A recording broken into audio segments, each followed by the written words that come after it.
now sitting at Boston, within and for the Commonwealth, draw near, give your attendance, and you shall be heard. God save the Commonwealth of Massachusetts. Court is open. Please be seated.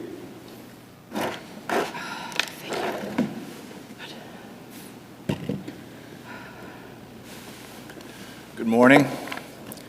Welcome to the October 12th, 2023 sitting of the Massachusetts Appeals Court. I'm Justice Eric Neyman. Sitting to my left is Justice Vicki Henry. Sitting to my right, Justice Joseph Ditkoff. We will be your panel today. Usual appeals court rules are in effect, so each side has 15 minutes to make its argument. There is no rebuttal. A couple of ground rules. Number one, we go by the timer. When the red light goes on, please stop your argument. If we feel the need to give you more time or we have additional questions, we will afford you additional time. Secondly, on occasion you will see the judges looking down at their iPads or computer screens. We assure you, we are not reading the newspaper, we are not emailing. We are checking the record, case law, and your representations in real time. Our attention is focused on you. And finally, your 15 minutes is yours to use as you see fit, but I can tell you this panel is very well prepared. We know the background facts of all of the cases, so we urge you to cut to the chase and get to the heart of your argument. With that said, we'll call the first case, docket 23P93, Holland Brands LLC versus Boston Zoning Board of Appeals. We will hear first from counsel for the appellant intervener. Thank you, Your Honor. May it please the court. I'm the counsel for the intervener, the proposed interveners in this case. This is a very simple issue on appeal. The only issues before the court are the propriety of two decisions of the Suffolk Superior Court, one denying a pretrial motion to intervene by the interveners and one denying a post-trial motion to intervene. At the time of the pretrial motion to intervention, counsel for the interveners discussed the possibility that the City of Boston may not adequately represent the interests of the interveners and sought to be allowed to appear at Suffolk Superior Court. That was denied primarily based on the decisions that the city could adequately represent. And it seems, Counselor, that about 10.5 months passed between that denial and you filing a notice of appeal. So how is that in front of us? So we were denied the right to intervene pre-trial. So after the trial, once we determined that the City of Boston did not adequately represent our interests, we filed an additional motion to intervene, an emergency post-judgment motion to intervene, based on the fact that the City of Boston did not mount an adequate defense at trial. So at the initial motion... Yes, Your Honor. To follow up on Justice Ditkoff's question, that preserves your right as to the follow-up motion to intervene, but does it perfect your appeal or preserve your rights as to the initial ruling by Judge Sanders? Yes, Your Honor. The initial ruling by Judge Sanders would have been an interlocutory appeal. We could have taken an appeal at that time to the single justice. However, we had no right to appeal to the full panel at that time. My concern is I'm not sure that's correct. I thought an order denying an intervention under Rule of Civil Procedure 24A is a final order that's immediately appealable for the obvious reason that if you don't get it fixed right away, then the case goes on, there's a trial and a judgment. Yes, Your Honor, but in this circumstance, the City of Boston was supposedly representing our interests at trial. So Right, but could you have immediately appealed the early, I'll call it the first denial of your motion to intervene? I don't believe so, Your Honor. Okay. However, the denial of the second motion to intervene is really where the meat of this case is. The first motion to intervene, the judge had significant discretion under the case law as far as denying a motion to intervene at that time. Some of the concerns were speculative about the City of Boston and their ability or willingness to adequately represent the intervener's interests at trial. However, time has shown now that the City of Boston did not adequately represent the interests of the interveners, did not put on an adequate defense. All right, but let's say we reverse and you can intervene. There's already a final judgment. What's going to happen? Yes, Your Honor. This court has the authority to order this case back to Suffolk Superior Court for further proceedings consistent with your opinion. The alternative would be that any denial of a post-judgment motion for intervention would automatically be unappealable in any case, because there would be a final judgment, and we would effectively be stripped of our rights to appeal that decision by Judge Cowan. So, I mean, Holland Brands argues that this appeal is moot because of that judgment. I take it you disagree with that, but what's your best case to say it's not moot? Well, there's two aspects to this, Your Honor. One is when we filed the post-judgment motion for intervention, we filed with that a notice of appeal, and if we were allowed to have standing through that post-judgment motion for intervention, that judgment, that notice of appeal would have affected the merits of the case. We filed the second notice of appeal after Judge Cowan's denial of our post-judgment motion for intervention. Judge Cowan at that time mentioned that her decision would be appealable. We did file a notice of appeal. So our notice of appeal in this case is related solely to the motions for intervention, Your Honor, not to the merits of the case. Did you ever make an offer of proof in your motions about how it is you would have done something different from the city? Your Honor, we discussed that we would have called additional witnesses, just generally to rebut the testimony of the expert witnesses called by Holland Brands. Our interveners fought tooth and nail at the zoning board and created an enormous record, got numerous letters of opposition to the project. We had significant resources, and we were willing to bend those resources to this trial.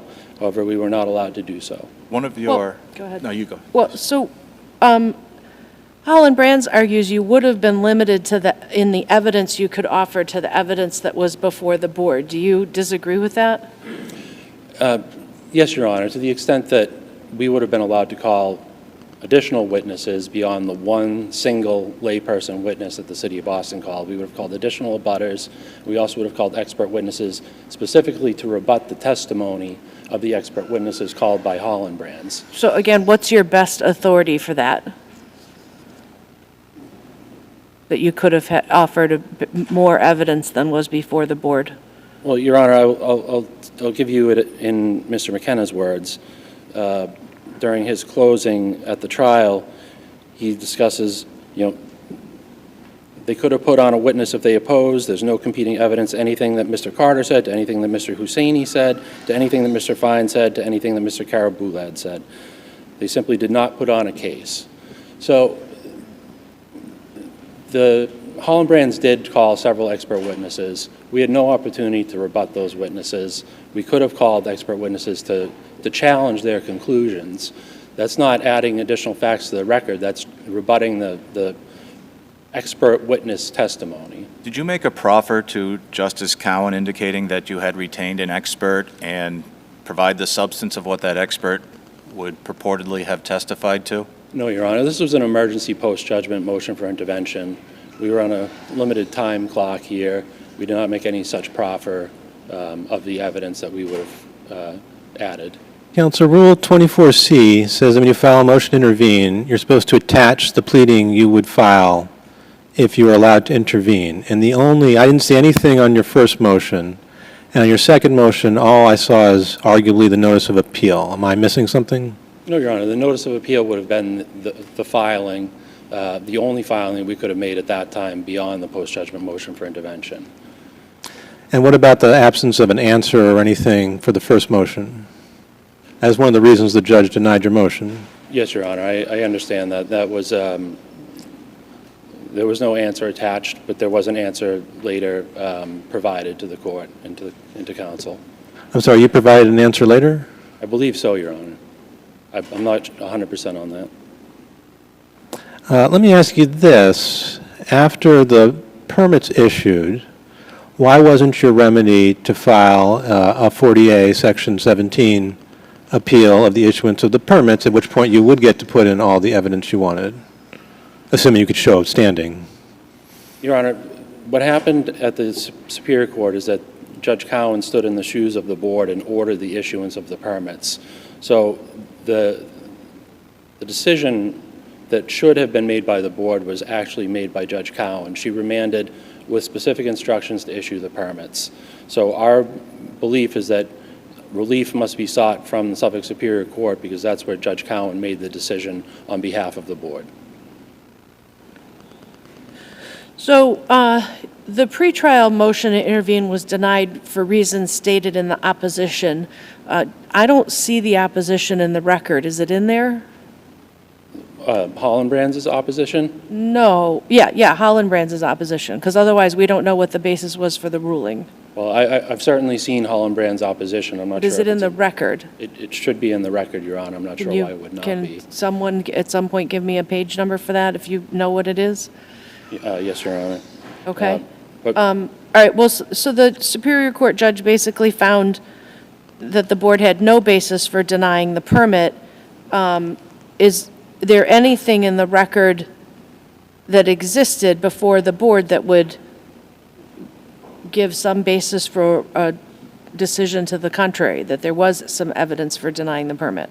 Well, Your Honor, Holland Brands called 3 expert witnesses and 2 additional lay witnesses, one being Mr. Kirar Walpole, who's the manager of Holland Brands, who's well-versed in these matters, and another one being the chair of the Boston Cannabis Commission. And then the 3 expert witnesses discussed crime statistics, the law around zoning cannabis facilities, and also traffic. So Judge Cowan's decision, understandably, relied heavily on the opinions of these experts. So Dr. Hussaini, the expert on traffic, testified that there'd be no additional traffic. In fact, it might reduce traffic. Mr. Carter, the crime expert, testified there'd be no crime. But there was no pushback on any of this testimony. There was no alternative facts provided by any expert witness or otherwise by the city. So Justice Cowan's decision was primarily based on the uncontroverted evidence that was put in by Holland Brands. So we don't know what would have happened, essentially, is what I'm saying.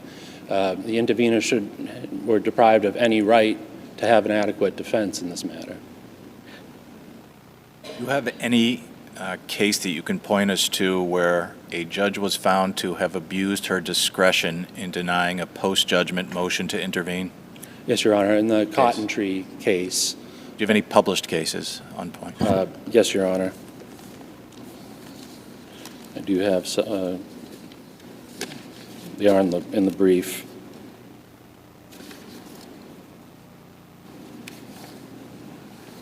Sorry, Your Honor.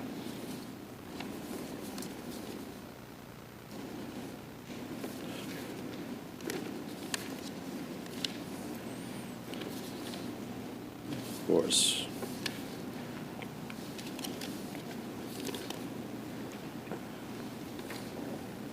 Yes, Your Honor. Berkshire Power Development Incorporated versus Zoning Board of Appeals of Agawam. Thank you. I see that page 24 of your brief. Yes, Your Honor, as well as Butts versus Zoning Board of Appeals of Falmouth. I thought the judge below there had granted the motion. Am I wrong? I'm sorry, Your Honor.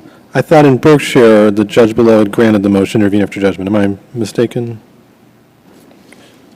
Oh, yes, I'm sorry, Your Honor. These are cases where the judges have granted post-judgment motions for intervention.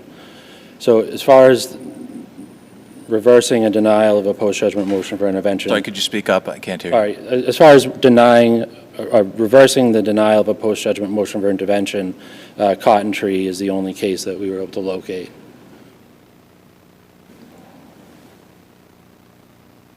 So I argue that the holding in Cotton Tree, although unpublished, is quite persuasive in this case.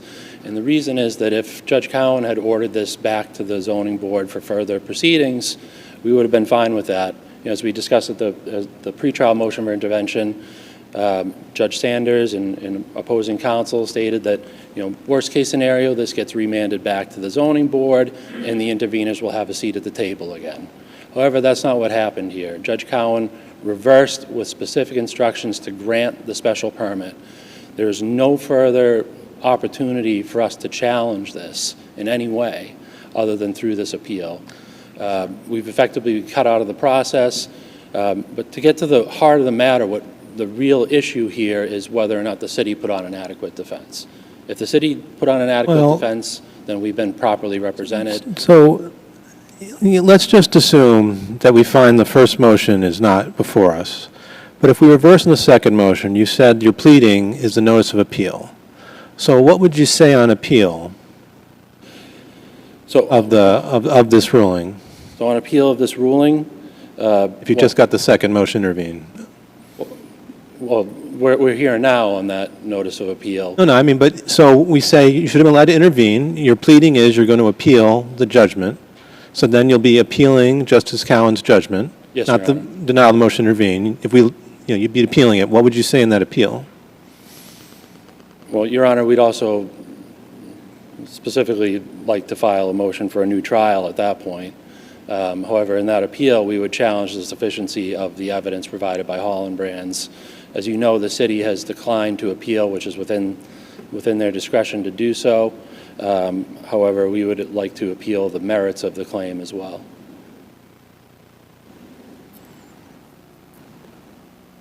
So again, as I discussed, the central issue here is really the defense put on by the city, whether that was adequate or not.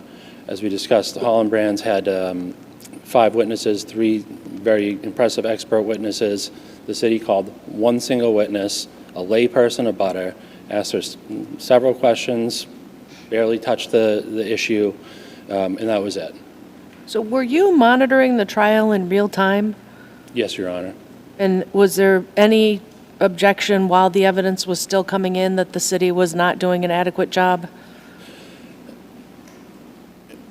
We were hopeful, Your Honor, that the city would put on a more sufficient defense, and we were hopeful still that Judge Cowan would approve, would deny the Holland Brands. So once it was, sorry, my red light's going off. You can finish your thought, please. Thank you. Yeah, so we were hopeful that the city would be successful despite the inadequacy of the defense. Once the decision came down, though, we had no other option but to pursue this appeal. Seeing no further questions, thank you for your excellent argument. Thank you, Your Honor. Counsel for the appellee. Good morning, Your Honors. May it please the Court, Dennis McKenna for the appellee, Holland Brands. Your Honors, as you know, in July of 2021, the ZBA denied the conditional use permit, and in its decision, which we appealed, there wasn't a single articulated factual basis for the denial. So you're saying the board itself did not articulate any factual It basis? did not, yes, Your Okay. Honor. You say that the abutters would have been limited to the evidence that was before the board. What's your citation for that? What's the? I cited it in the brief, Your Honor, so I'll stand on the brief on the citation. But, Your Honor, to their point, so the argument that they make, so there is precedent that based upon the failure of the board to cite any facts, Judge Cowan, as she herself said in the decision, could have overturned the decision based upon that, and that in and of itself. And there is precedent cited in our brief for that authority. But she went beyond that. And so our point, though, Your Honor, the major point, though, is, and the questions raised by several of Your Honors about the proffer, is really at the heart of this. Our number one argument, of course, is this is moot. What are we arguing about here? Because we put on the full case that we could put on, as counsel has aptly characterized. Our evidence was strong, but it was no better than the evidence at the original hearing before the zoning board. Right, but I want to go back to the question I asked you, because when I look at your brief, and for some reason the way your brief got filed, it doesn't,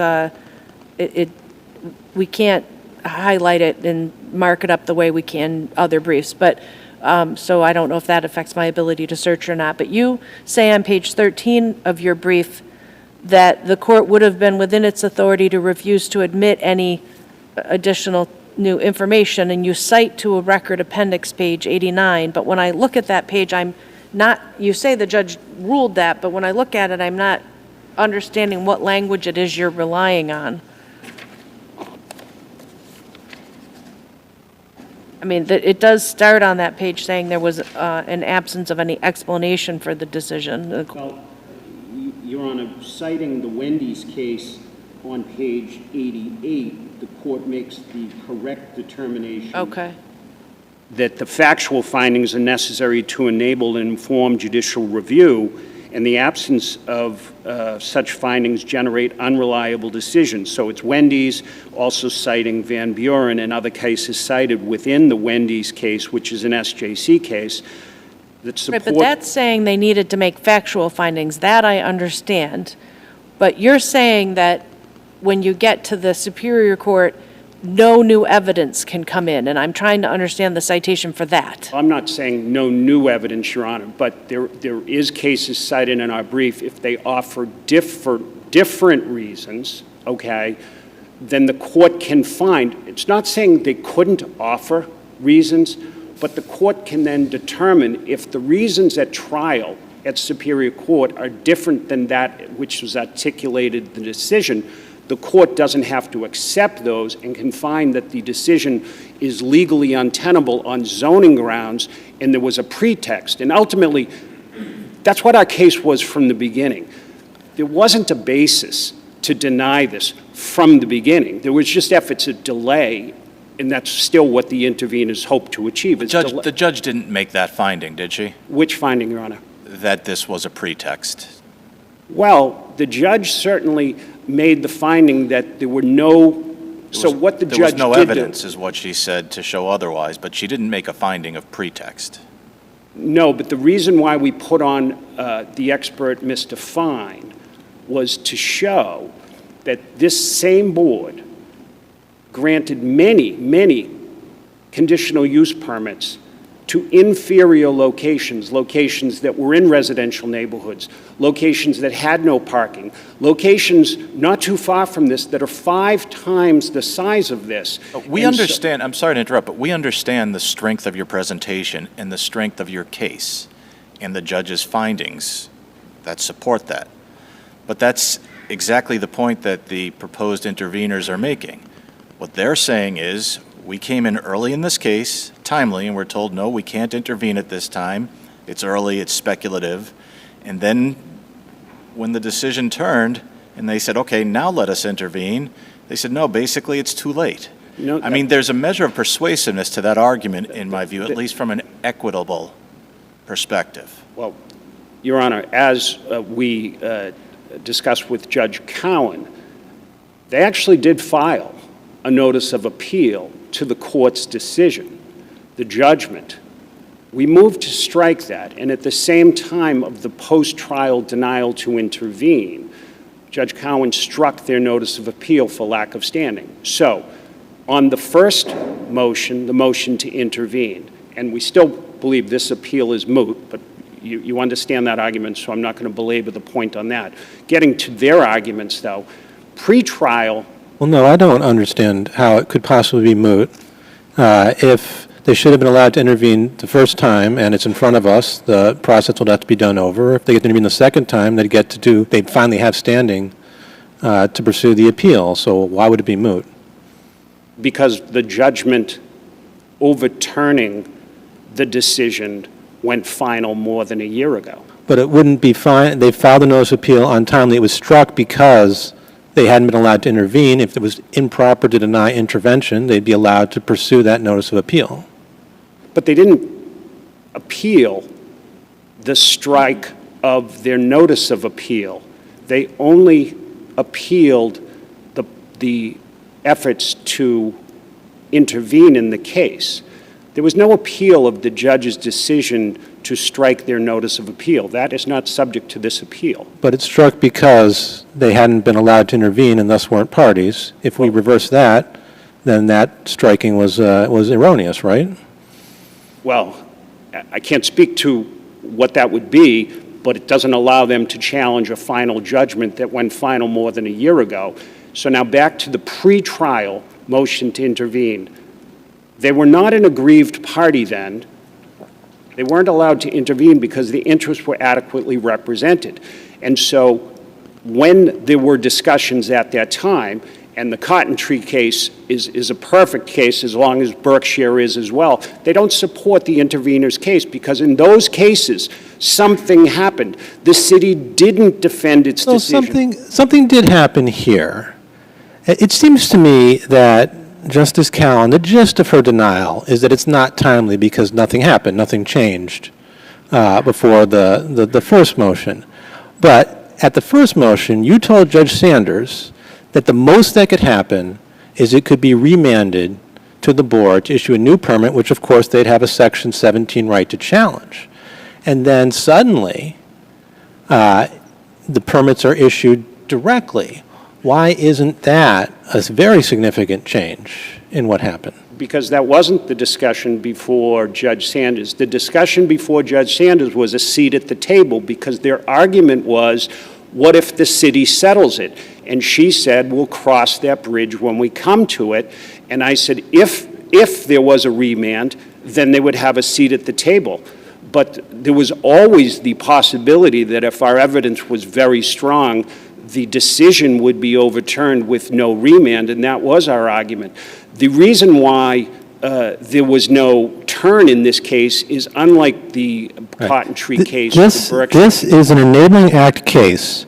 At most, Your Honor could remand it back to the ZBA, that the ZBA is going to make a decision if we ever got there, Your Honor. That's not right?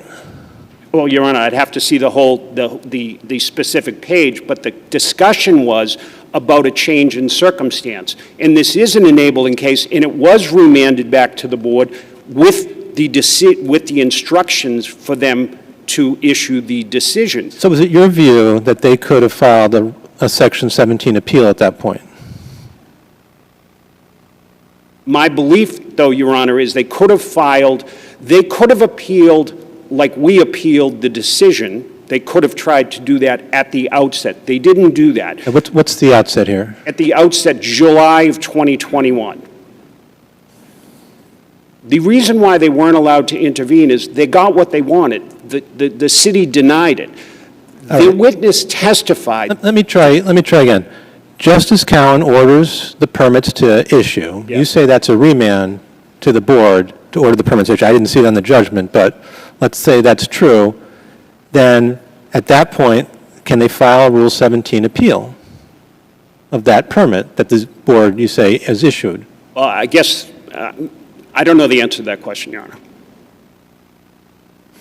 But isn't that the whole case? No, Because it isn't the they whole are case. abutters, they have a right to challenge the permit, and you can't get around that They by doing this. At some point, they have a right to challenge it. We're not trying to get around anything. We were entitled to this permit back in July of 2021.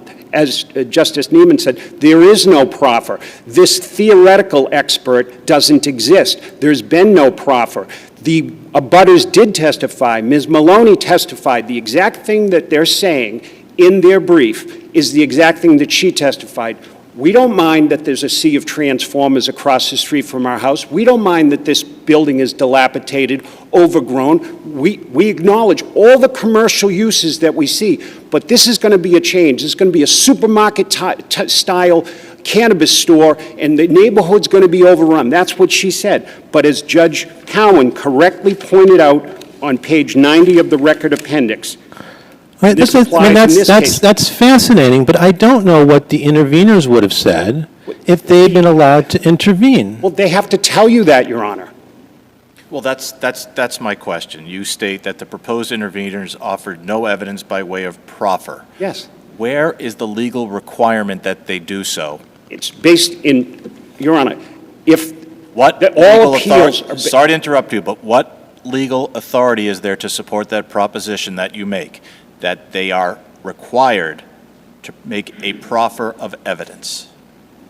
I would say, Your Honor, I don't have a case off the top of my head, but what I would say, Your Honor, is without that, it's pure speculation. And so it's grounded in basic evidence, which is if you don't get a witness to testify at trial, you make a proffer, or else the appeals court can only speculate what that witness would say. All appeals... How does that apply when they're assuming that they're intervening as a matter of right? How it applies, Your Honor, is because we offered, the things that was said at the board were traffic and crime or noise. So we put on evidence that there would be no traffic. The expert we called is also testified, has been an expert witness for the city 200 times. There is no traffic generated by these stores. First Street is designed to handle 50% more traffic. Again, says your expert without the intervener's evidence to rebut it. I mean, you can't say, I kept out all the evidence and now only my evidence was there and my evidence shows I win. I didn't say we kept out all the evidence. We didn't object to Ms. Maloney testifying, and Ms. Maloney testified similarly to what they're saying. They're saying, we don't want the supermarket-style store across, but that's contrary to the evidence. Our expert said this is an average-sized store, and what Judge Cowan said is significant here. The real reason for the denial on Record Appendix 90 is not discernible to the court. The only potential grounds for objection that the court heard is that some residents of the neighborhood believe that any high-volume retail business is inappropriate for the area. However, general retail business is an allowed use of the property, as are other high-traffic generating uses such as restaurant, hotel, liquor stores, and car. And why is that all that the court heard? Because the interveners weren't allowed to intervene. But that's what they say in their brief. They still say the change in the use is their issue. And she's saying the permits cannot be denied based on general concerns about retail activity in the area, as such a denial would be contrary to the provisions of the zoning code. Such an application of the code is almost by definition unreasonable, arbitrary, and capricious. The same exact things that these interveners are saying, if we only had the chance, we would say these same things. She's already said correctly, based upon the Roth decision and others, that's not appropriate zoning. This is a land use case. This is not really a marijuana case. Well, let's assume for the moment that the judge made the right decision on the pretrial motion to intervene. The city was going to do a good job. But for whatever reason, lack of resources, other priorities, that, you know, everybody's overwhelmed with work, the city just didn't. They just blew it, okay? And they didn't actually put on a case, right? They didn't offer any witnesses. Like, what is the remedy? Is there a remedy at that point for the interveners? They did put on a case, Your Honor. Every witness, they filed multiple motions to eliminate. They didn't stipulate to any exhibits. Would you answer Justice Henry's hypothetical then? Yes. Yes. Assume they didn't put on a case, that they just stood there and didn't put on a case. It was insufficient. What is the intervener's remedy in that case? File the is it okay if I speak? File the same motion that they did and make that argument. But as we argued to Judge Cowan at the time when they were present, we said, Judge, what is the purpose of this appeal and their being allowed to appeal? You've heard all the evidence. They're not offering you anything new. This will simply delay. And getting back to your point, Judge Neyman, about the equities, my client paid, and it's on the record, up to the point of trial, $2 million to get to that point, and $20,000 every month for a vacant space because of the delay of the appeal. So the equity is, what further would this appeal do based upon the strength of our evidence? And there's been no proffer, and therefore it's a complete speculation. If we wound up, would we have to try the case again? We don't believe that there's any precedent for that. I'm going to have to stop you right there. Let me just make sure. Justice Henry? Good. Justice Ditkoff? Okay. We appreciate the excellent briefing of both parties, and the case is submitted. Thank you. Thank you, Your Honor.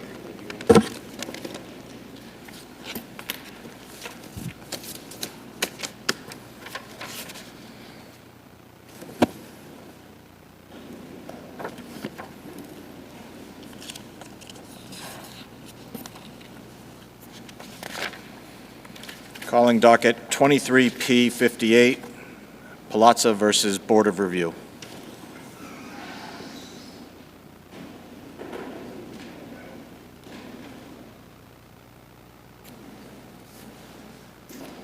We'll hear first from counsel for the appellant, and we'll hear from Attorney Carr. Good morning, Your Honors. May it please the Court.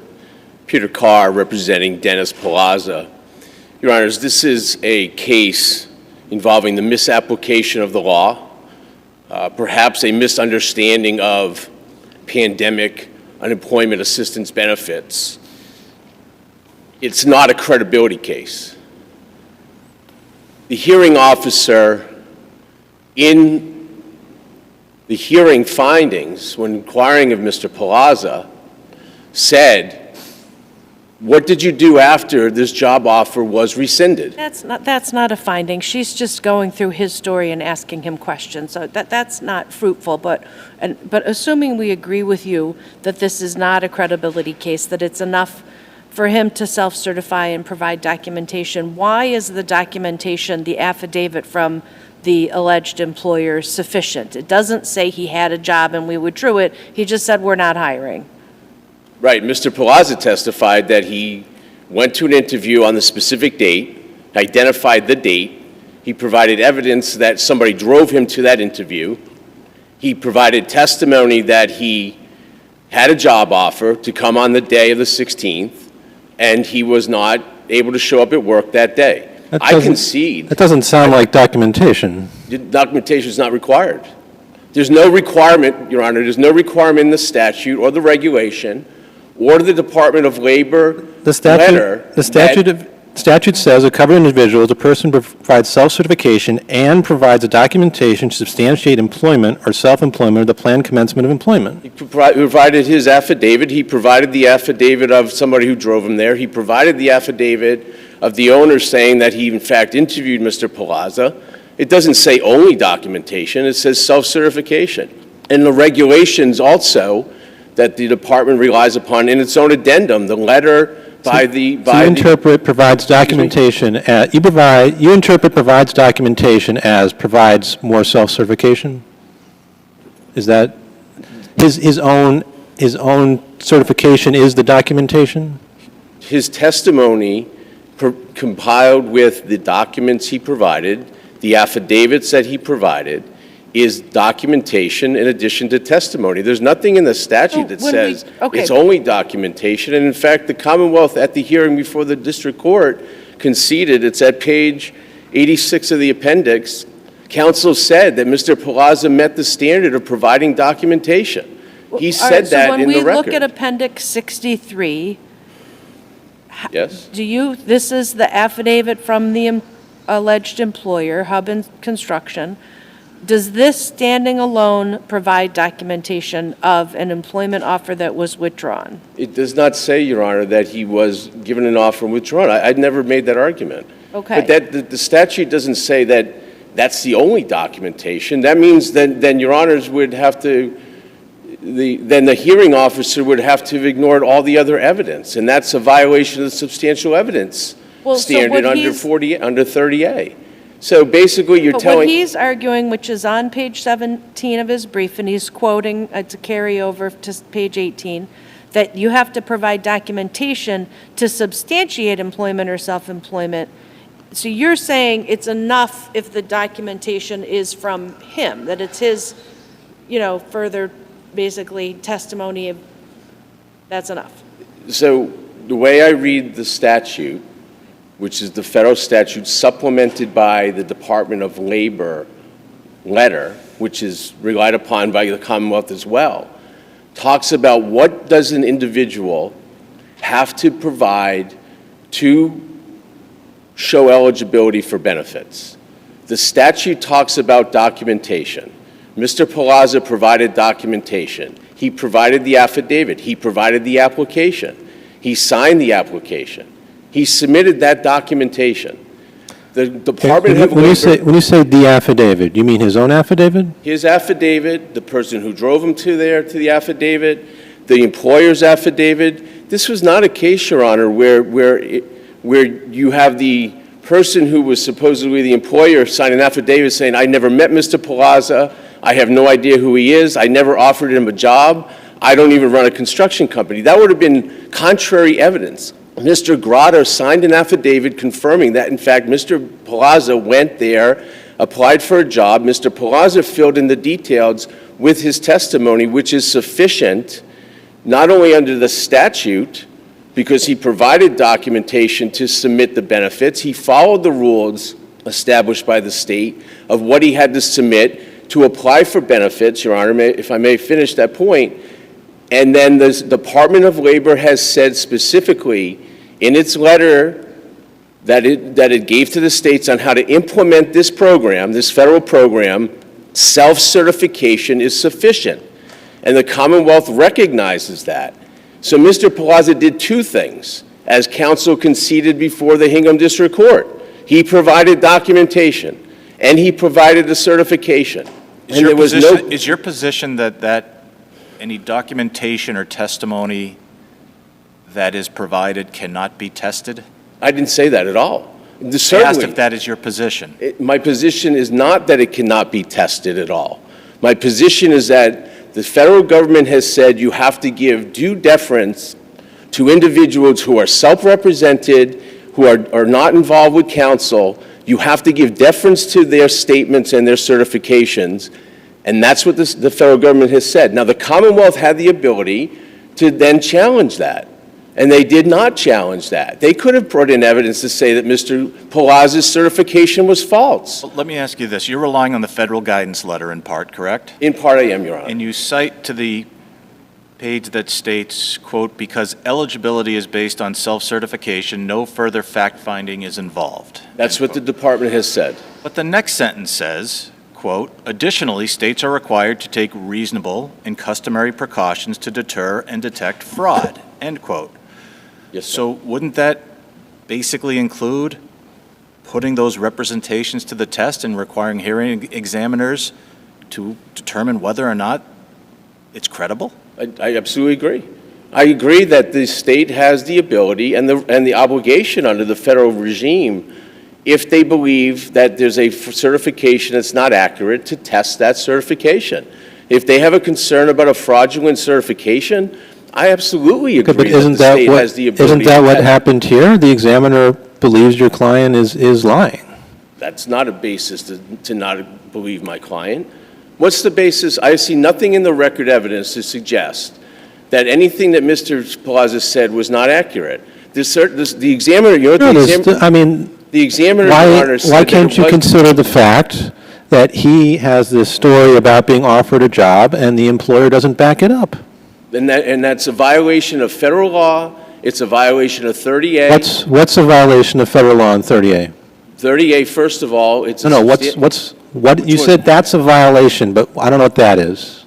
The hearing examiners not articulating a basis for finding that the certification was not accurate, merely saying disbelief of Mr. Palaza with any countervailing evidence, any basis to determine a fraud, any statement of fact to determine a fraud, violates the Department of Labor's letter and the federal government regime that you're supposed to give deference. I don't understand why the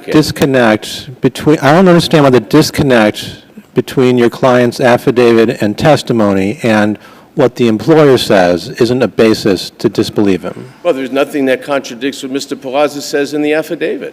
Sure it is. He says, I was offered a job, and they said we weren't even hiring. That's not, Your Honor, I'll defer what the affidavit says. There's nothing in the affidavit from Mr. Grata that directly contradicts anything Mr. Palaza said in his affidavits or testified to. Well, what about this? Record Appendix, page 20. During his testimony, your client is asked, what led you to this employer in particular?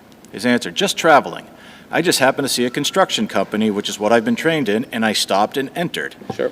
Examiner said, okay, so you were driving, you saw an advertisement for a job. I saw a construction company where I knew I might find employment, and he states on the next page that this was on March 4th. So he's driving down the road, he sees a construction company, and he stops in and enters on the 4th.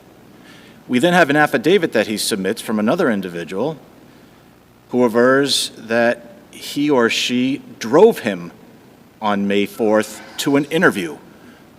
Those are arguably contradictory versions of events.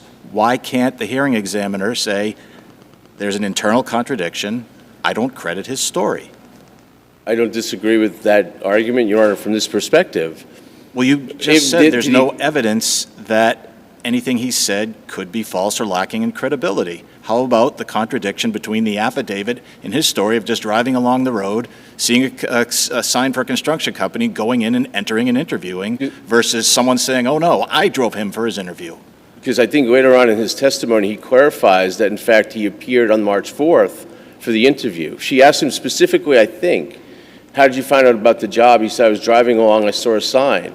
I think he then says later in his testimony, clarifies He says that. I entered. Is it material?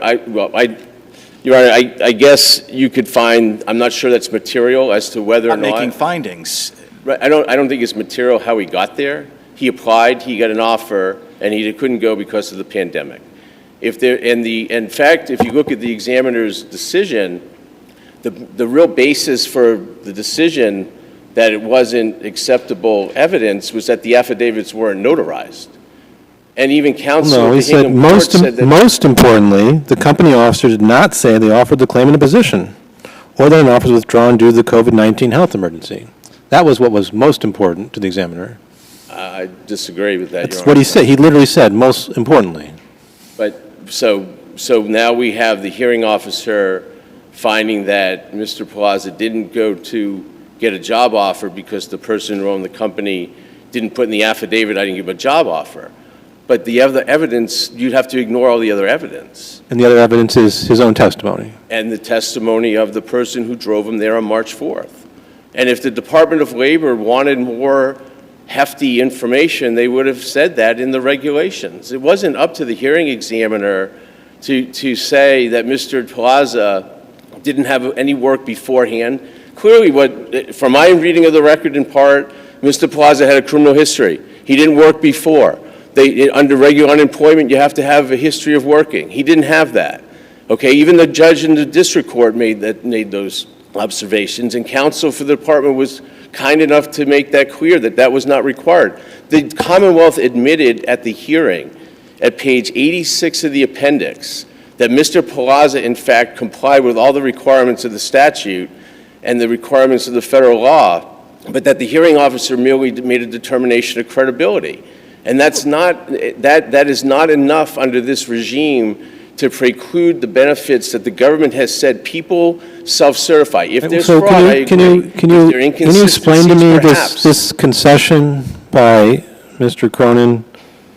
Because I'm not seeing it on page 86 of the appendix. If you go to page 86 of the record, Yeah, Your Honor. I'm looking at it. At the bottom, it says, in that sense, Your Honor, one of the provisions of the CARES Act, so in this case, Mr. Palaza did submit documentation that he asserted, backed up his testimony, his oral testimony during the hearing, that he was offered work by the company, and it goes over to page 87, that he identified. Ultimately, Your Honor, what this comes down to is credibility determination on a number of objective factors which the examiner outlined. But so the Commonwealth, they argue in brief that Mr. Palaza that the hearing examiner was correct because Mr. Palaza didn't offer documentation. That's their argument on appeal, that his self-certification is not enough.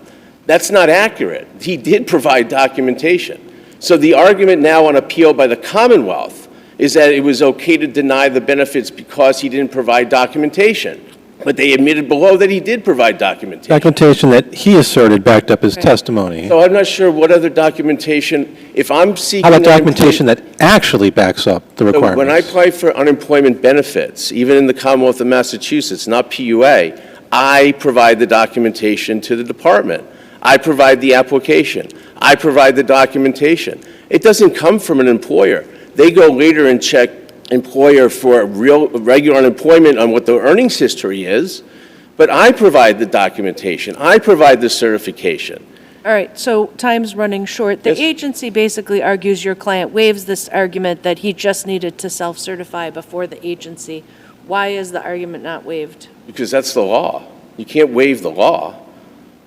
The law is what the law is, and they even concede that this letter is the law. They cite it, they attach it to their brief, they cite to it in their addendum. This is the law. You can't waive the law. I don't understand why them saying submit documentation is waiver, but you're not arguing that credibility determinations can't be made isn't waiver. I don't understand your argument. Why is it waiver for the Commonwealth to do that and not waiver for your client?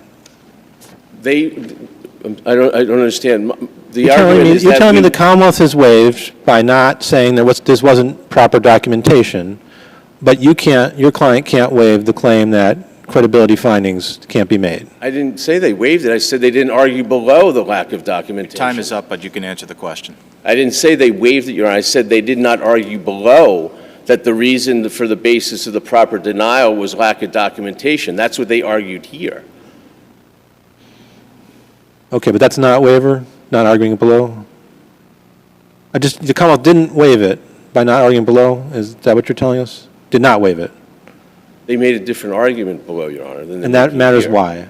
We didn't waive, Mr. Palaza does not waive what the law says and what the law requires. So I don't see, there's a distinction between waiver and the law. They did not argue below that the reason that the court should deny the benefits was lack of documentation. Here, they have argued the reason to deny benefits is lack of documentation. Mr. Palaza... And therefore? That argument was not preserved. They can't change arguments now that they raised below. But you can change arguments. I didn't change the argument. The law is the law, and they agree that the law is the law. If the judge and the hearing officer didn't apply the correct law, Your Honors apply the correct law. I mean, nobody waives the law. I've never heard that argument before. Anything further? I'm done. Thank you very much. I appreciate your time. Thank you. We appreciate the argument. Attorney McGuire. May it please the court, Attorney Tim McGuire for the appellee. Your Honors, I think Mr. Palaza's greatest problem in this case is the review examiner's findings of fact, including that at page 42 of the appendix. The claimant did not receive an offer of employment for work in 2020. So let's pause for a moment, because I'll just finish up on the waiver point and then go to the argument you're making now. Yes. He argues that I had a job offer to start March 16 and it was rescinded, and so the agency was wrong for denying me unemployment. So why is that not sufficient to preserve his argument that they applied the law wrong? Like they shouldn't have made a credibility determination and they should have just looked at his stuff, taken it at face value.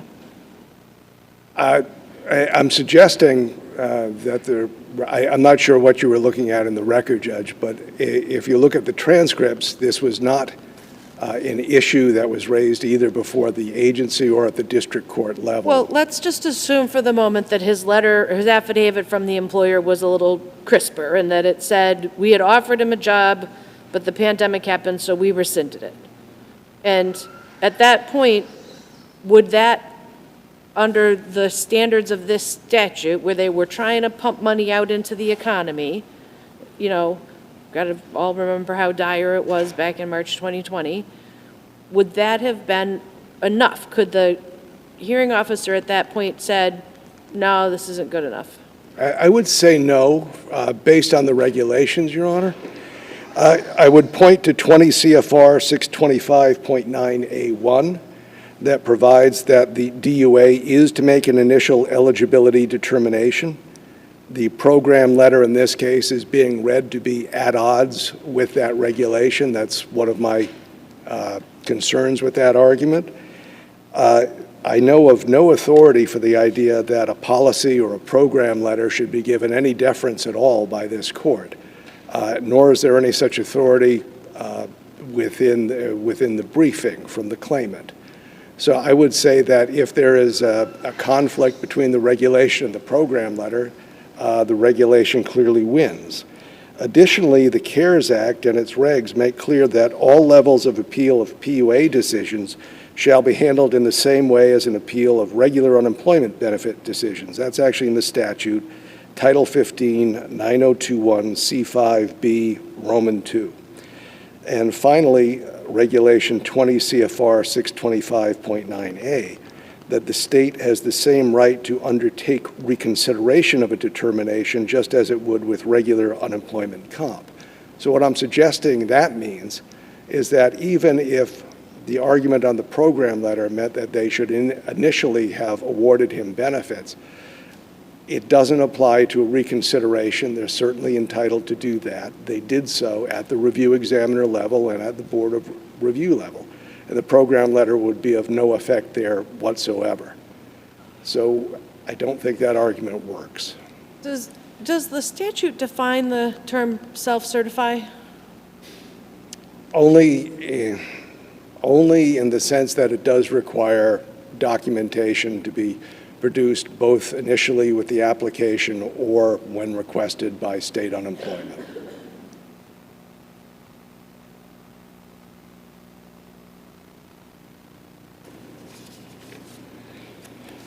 I do want to not lose track of, I do want to compliment Attorney Cronin for very forthrightly fulfilling his duty of candor to the court and explaining what the situation was.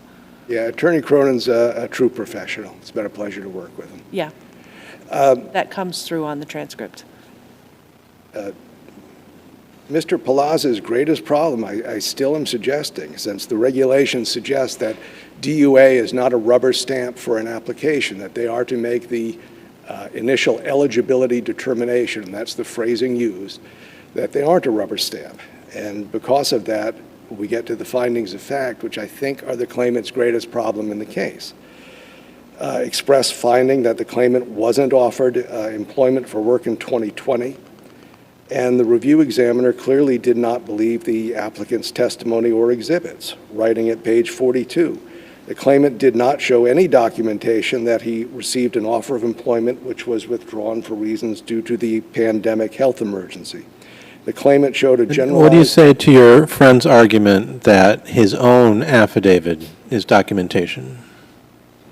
The problem is that it wasn't believed. The problem, as I say, I think the regs make pretty clear. They are regs and statute. They are to make a determination themselves. They are not a rubber stamp, and they're clearly not going to be held to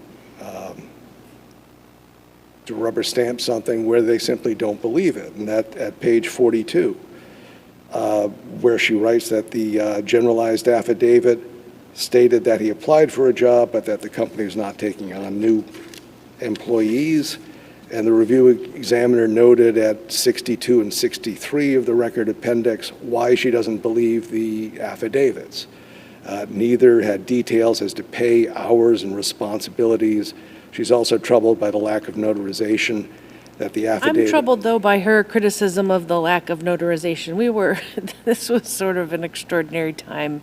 People weren't, first of all, notaries just aren't available. They used to be available at every bank. Now they're not. You got to go, either you have to make an appointment and get in there, and with the pandemic, that was complicated, or you have to go to a UPS store and pay them money for every single notarization. So it's not quite so easy to get the notarization like it used to be. And the law doesn't seem to say it's got to be notarized. It just says documentation. You're right. There's nothing in the regs of the statute. She's acting as a finder of fact. Finder of fact believes things when they believe them. It's broad discretion. She's acting within that scope of discretion. That's also, I would point out, that's also not the only problem or the biggest problem she has with it. The problem with Mr. Gratta's affidavit seems to be that he never says that he made a job offer. She found as a fact that he didn't receive a job offer, so she's clearly focusing in on that. And she finds at page 43, therefore the claimant's testimony and supporting documentation is not credible. So she does mention the lack of notarization. I think you make an excellent point, but that's not the only problem she had with it, and I don't think it's the most serious.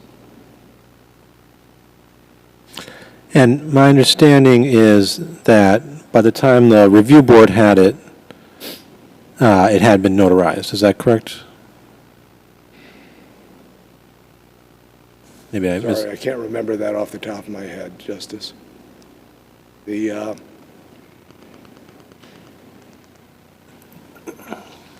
I think that is likely correct.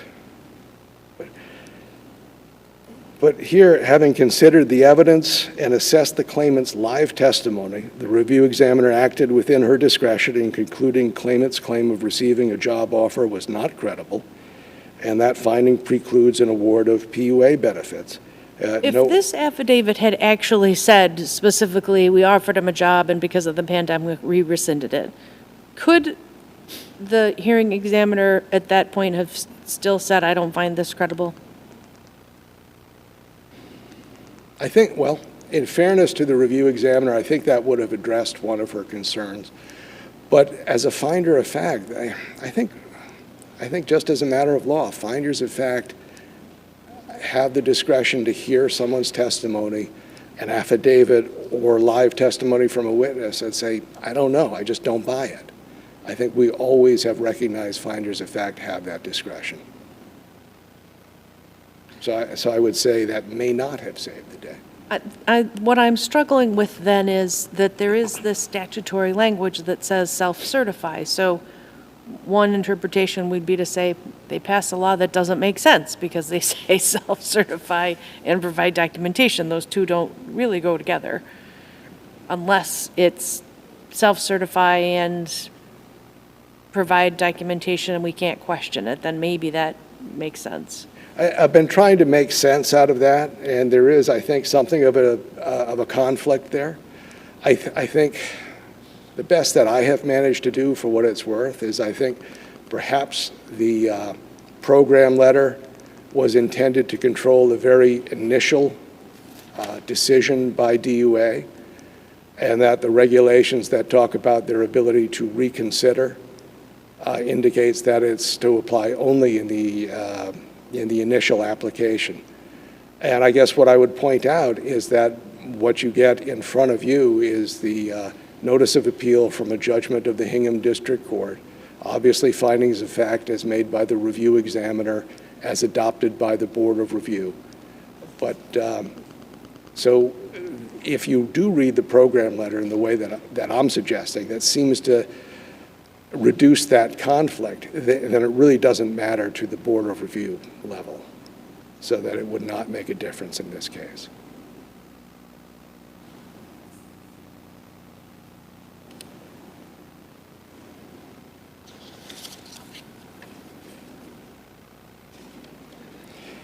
And I have made the waiver argument. Obviously, as a general rule, arguments not made before the agencies cannot be raised for the first time on appeal. But I don't get how you can waive not objecting to the examiner not believing you before the examiner doesn't believe you. I mean, how can you raise that claim? Did you claim that the examiner has to believe you before he doesn't believe you? Well, I think the argument based on the self-certification language of the program letter was not raised. I mean, if the argument was to be made that that program letter was controlling before the review examiner, I would think you would raise it immediately, that the fact that you're going to take live testimony and look at affidavits would be very much in conflict with that argument. But really nothing is said that would raise that issue. And you do have to raise the issues that you want to argue on appeal.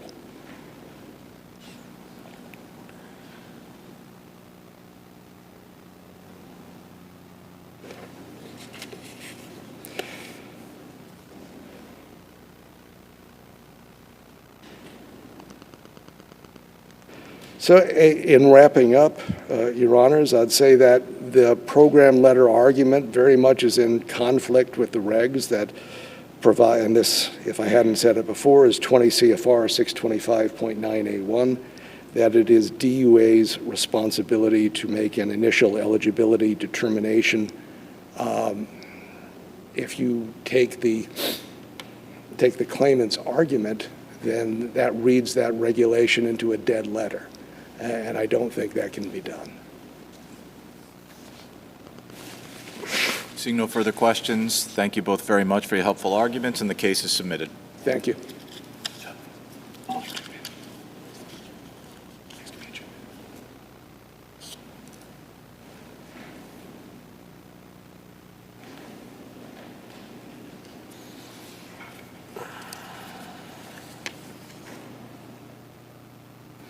Calling our next case, docket 22P954, Nickerson versus FLYNN-MORRIS and another.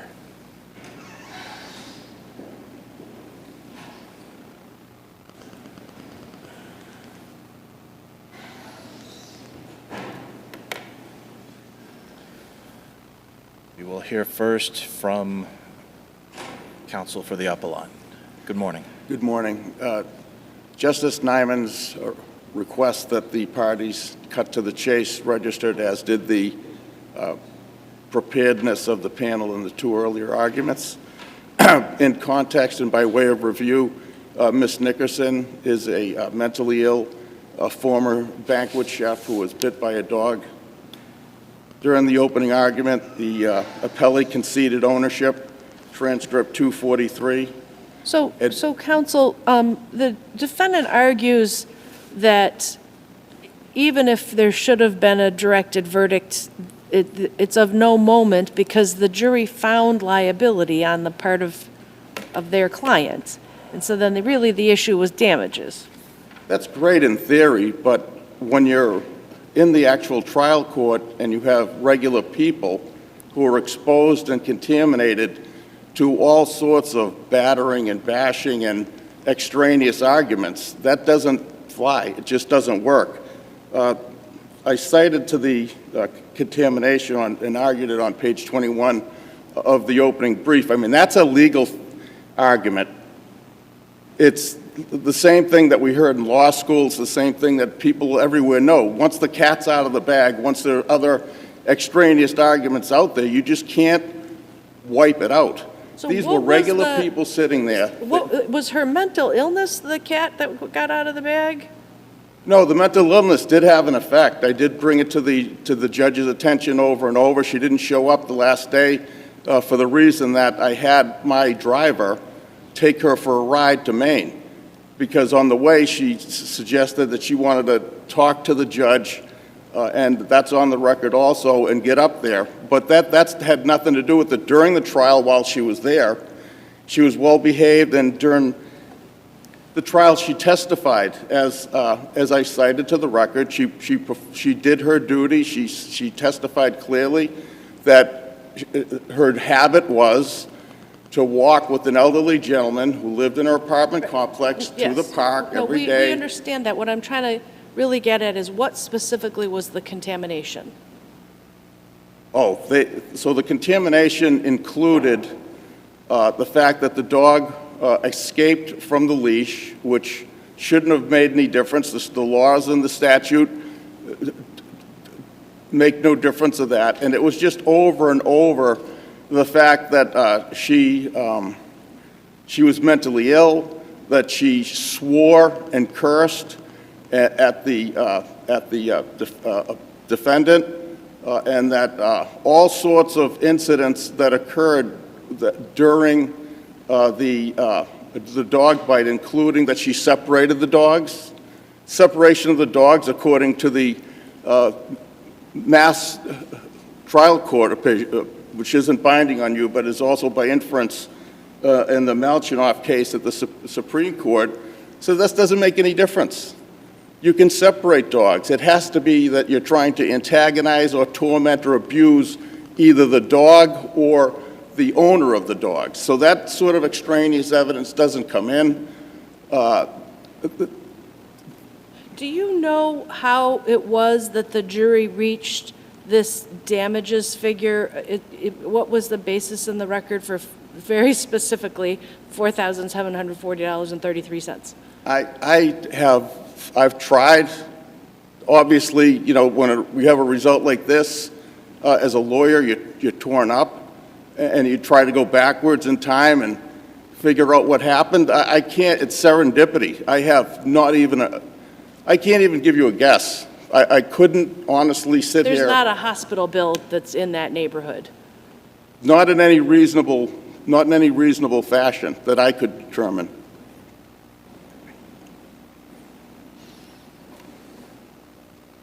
So in the opening statement, she admitted to harm. Okay, but so just looking though at your contamination, right? So she separated the dogs, but the jury still found liability, right? Yes. Are you thinking that somehow reduced the damages? I think that they cut the baby in half. It's obvious they deliberated for 2.5 hours. And, you know, I'm not going to go back to try to squeeze in all my citations to the record. They're in there and you've seen them. She admitted to everything in her opening statement.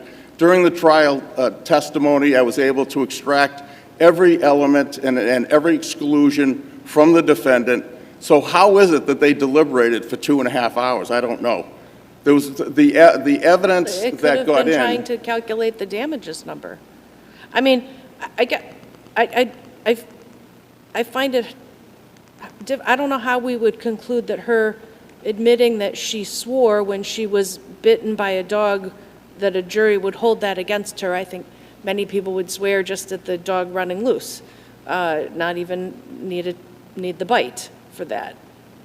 They might have felt, so the evidence that came in was the dog was three-legged, all the nice things she does with her dog, that her dog never bit anyone before. There was a whole litany of extraneous evidence that came in that just contaminated the So thought you're process. arguing, I'm sorry to interrupt you, but your argument is that by allowing the jury to hear this evidence, it caused contamination?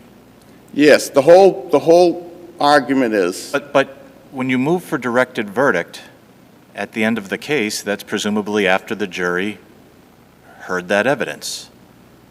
And you can't move for directed verdict until the defense presents their case. So they were going to hear it, whether the judge allowed the motion or not. yes, So I'm but that not would- following that aspect of your argument. Well, that's part of the argument. I also moved at the end of opening statements because during the opening statement, she conceded everything. That would have. So I don't understand that, because in opening, defense counsel argued the evidence will show that Ms. FLYNN-MORRIS's dog did not cause any injury at all to Ms. FLYNN-MORRIS. I think obviously didn't mean to put the name both, but That was one of the things she said, that the defense lawyer would go one way, then the other way, one way, then the her other. dog wasn't attacking the little dog. He, the officer, will tell you that he didn't really see any evidence of a bite. My client will tell you that, what the plaintiff says, did not happen. How can you grant a directed verdict after that, after the person gets up and says the evidence won't support the plaintiff's case? I'm glad that you brought that up, because this is the exact type of confusion that the jury was subjected to. She also published photos of the injury. That's at transcript 245, 688, and 685. She referred to the medical record at 298. She admitted to a bite, scratch, and wound at transcript 247. So in the opening statement, she admitted to things. It was a very, all sorts of confusing evidence was allowed in, and that's why the dog bite statute is very clear. The dog bite statute also is there for a reason. People like dogs. People are going to let their emotions in. All right, so where did she say there was a bite? I didn't see that in the opening. It says that your client says it's a bite. I didn't see where defense counsel agreed it was a bite. I have it down at 247, but I will concede because you're the justice, and then maybe I read it wrong. There was a lot. That's the other question. She published photos. I couldn't find a single case that said you can direct a case in favor of the plaintiff after opening. I saw a few that said you could, it's disfavored, but you could do it for the defense after an opening. But have you found any case that says you can direct for the plaintiff after openings? I don't know one off the top of my head. I didn't research, but I would ask, why not? Why is it always that the defendant gets the benefit of the doubt? Why is it always that the plaintiff is put to a high burden? And especially now, maybe 20 years ago, when there was all sorts of fraud going on and everything else, but it is impossible to win in the trial court now. And it's common knowledge. And even in Middlesex County, it's brutal. So all the courts that used to be so liberal and, everyone was afraid that something bad would happen to the defendant, it's flipped. It has conflipped, and it flipped a long time ago. And it's time for the plaintiffs to have their day. The legislature put into effect a statute imposing strict liability for many reasons. Among them, people like dogs. They don't want contaminated thoughts. They don't want to expose the jury to confusion, all sorts of things. And it also makes sure and it mentions in the language that of mentally ill, to my reading of it, no matter who you are, this will apply to you equally. So my argument is, it should have been applied. It's time for the plaintiffs to have their day. Stop time to stop continually giving the benefit of the doubt to the defendant and put the level playing field back into play. The days of the plaintiffs having an advantage are long gone. Over 10 years ago. You can't win. And when you go into the trial court, they are telling plaintiffs this. Settle.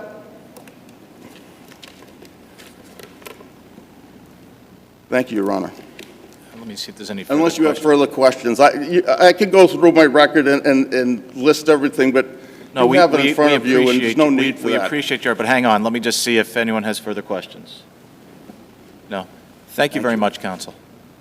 We will now hear from counsel for the appellee. Good morning, Your Honor. Corey Arter for Ms. FLYNN-MORRIS.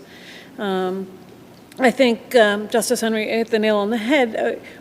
Even if we were to believe everything that he has argued, that the summary judgment was improperly denied, that the directed verdict was in error, the denial of directed verdict, where is the harm? The jury found in favor of the plaintiff. The jury found the defendant strictly liable. Backing up a little bit as to why he would not be entitled to a directed verdict on the opening, I disagree with his characterization that counsel at trial admitted that there was a dog bite, admitted that there was liability. In fact, only thing, in his reply brief, counsel seems So let's just pause for a moment, just say hypothetically, the dog gets loose and it doesn't bite the person, but it knocks them down. And they break a hip. Is there strict liability for that?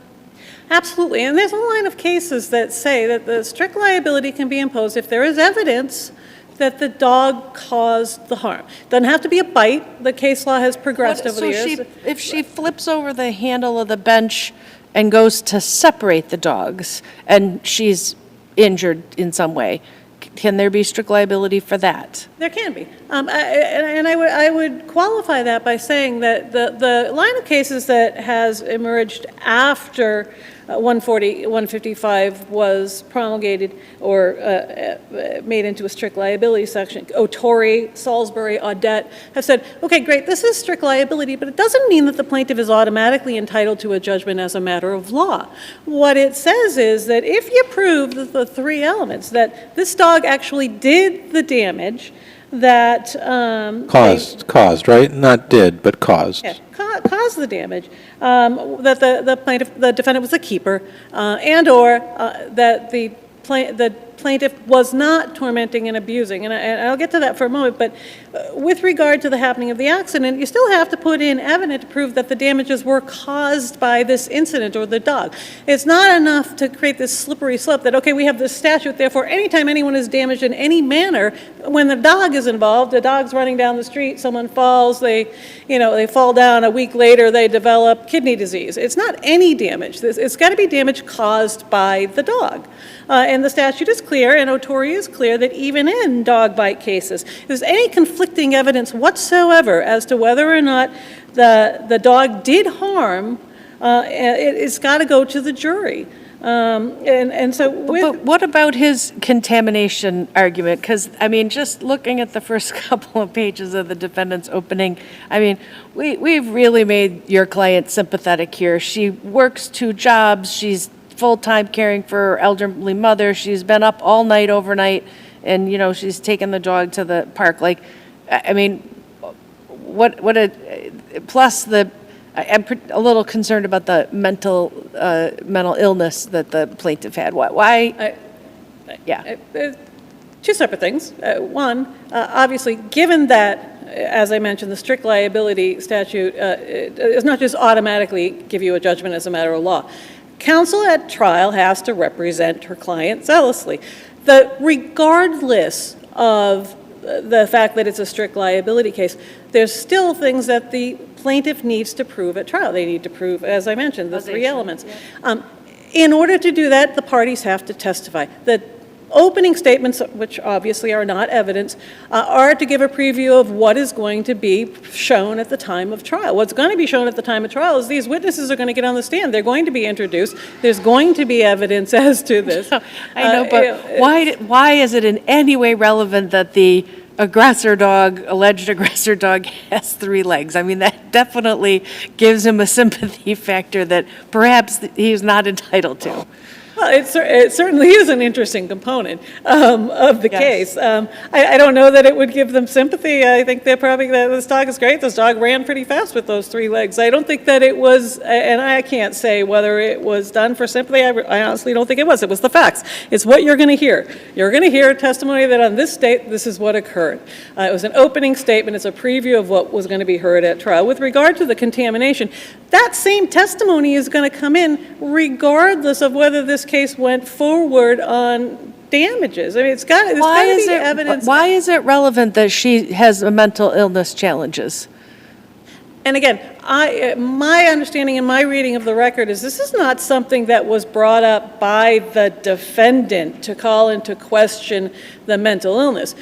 Plaintiffs themselves called several medical experts who talked about this. They tried to bring it up as sort of a defense to the teasing, tormenting, the behavior that she was exhibiting at the scene. There was evidence of hysterical screaming, yelling that started well before the incident with the dogs, while the dog is far away, after the incident with the police who arrived at the scene. That came into evidence. It came into evidence from the police officer and... That information have been relevant to go to damages. That information might have, because her doctors testified on the stand as to the litany of things. What happened here is the plaintiff tried to put in evidence that the subsequent 6 years of emotional distress, the turmoil and emotional distress that she was going through was all related to this incident. She had underlying medical conditions, she had underlying mental health conditions, she had underlying emotional distress issues. They're trying to distinguish and causally relate all this, so the mental illness would have come in either way, even if that partial summary judgment had been granted. It wasn't something that was brought up to garner sympathy on the part of the defendant or as a defense. It was part of their damages that they set forward. They put her mental health into evidence. Let me ask you another question. Sure. Did the plaintiff move for a directed verdict after opening statements? Because I don't see it. I see it, page 252, which is volume 1, page 195. Counsel said, "I'd like to put it on record. I'm going to renew my motion for a direct ... for partial summary judgment." So this was the first opportunity to make a motion for directed verdict, so if they're renewing something, it would seem to speak to the motion for partial summary judgment, which was denied. I don't see a motion for directed verdict that early in the case, but I'm asking you, am I wrong? I don't know. No, I don't think you're wrong. And that was something I intended to bring up, Your Honor. And it may be splitting hairs, but the summary judgment, and I'm assuming since this court didn't address it, the partial summary judgment prior to trial was appropriately denied. It was not an abuse of discretion. What counsel says after openings is, exactly as you said, I want to renew my motion for partial. It's inappropriate at that time. He didn't file a motion for a directed verdict after closings. He didn't say it was a directed verdict. He said, I want to renew my motion that you denied at our trial conference. That's a motion for partial summary judgment. It wouldn't have been appropriate at that point. The proper vehicle for that would have been a directed verdict, and he didn't actually submit one to the court or argue it. Again, Can you tell how the jury got to this $4,700? Absolutely. Okay. There was most of the medical testimony and the expert testimony. There was extensive cross-examination on what injuries, if any, were related to the incident involving the dogs. And I'm not going to call it a dog bite because there really wasn't any evidence of a bite. Even the plaintiff testified she doesn't know if she was bit. All she knows is she looked down, there's a little nugget in her knee from falling on the... I don't think that it's necessarily a fair representation of the record that there is no evidence of a dog bite. I don't think you should go that far, but that's up to you. Well, that was the issue with the medical experts, and there were several medical experts who testified, is there anything other than this let's call it a puncture underneath the knee, which there was evidence was caused by falling onto the gravel, and there was rocks and dirt in it, and you'll see in the exhibits one of the photographs. Beyond that, this is litany of medical problems that she tries to causally relate. It is entirely likely that the jury said, well, what occurred here was she fell to the ground, got a rock stuck in her knee, had an emergency room visit, that resolved in 1 month.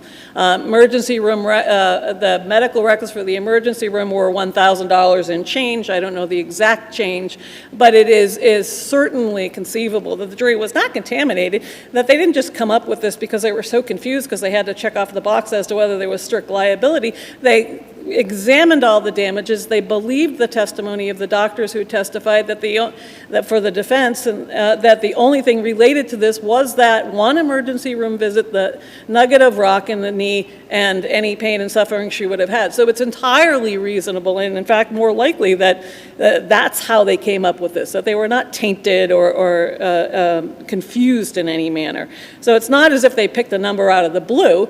That makes sense. That was the defense's whole position. Counsel's well aware of this. That's been the position throughout the 4 years that the case was pending, and all of the medical testimony and the deposition testimony all centered on the fact of whether anything other than this little hole from the rock in the knee was related.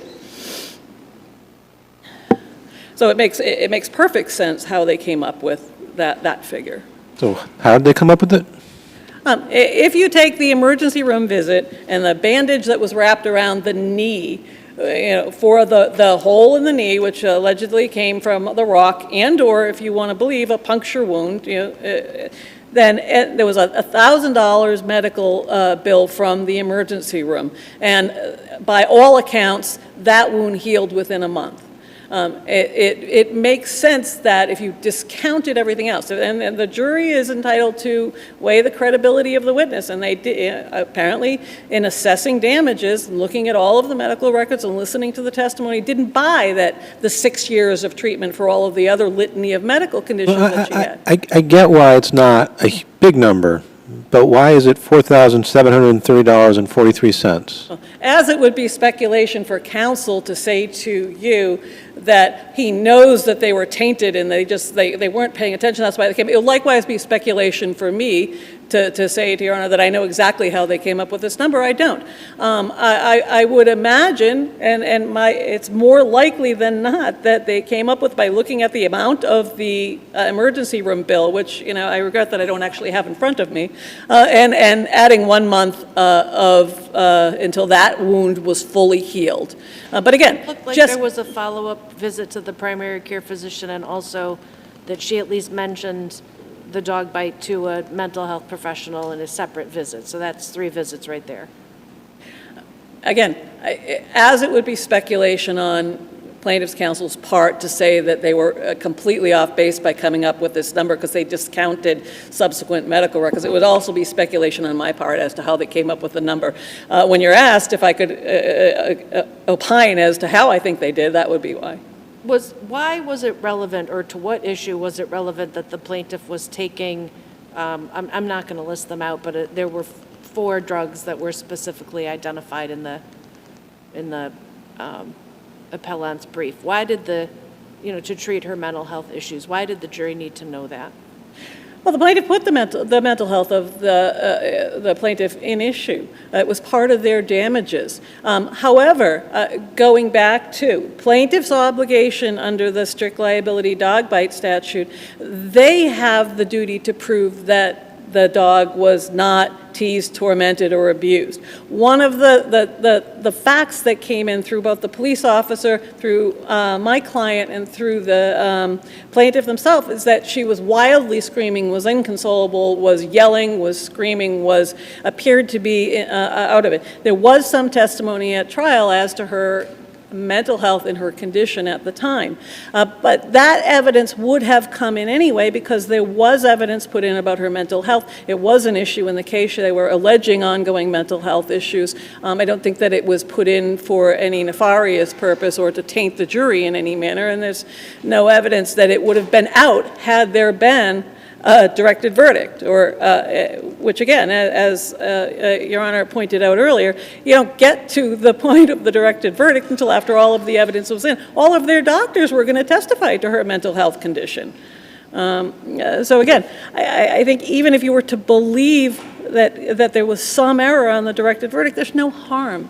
There's no evidence that any substantial right was withheld and that there was any harm at all. There was a judgment that was entered within their own discretion. The jury came up with an award and an amount, as we may not know why, that they felt adequately compensated the plaintiff for her damages. And there's no evidence that they were tainted in any manner.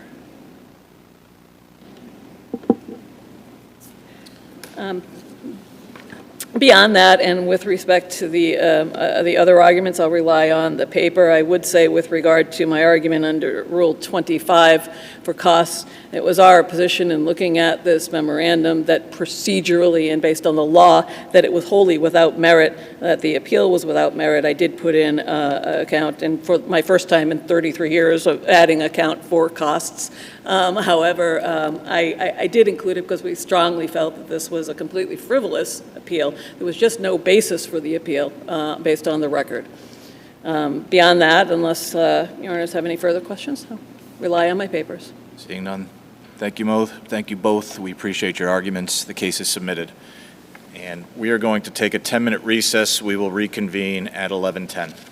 Court, all rise, please.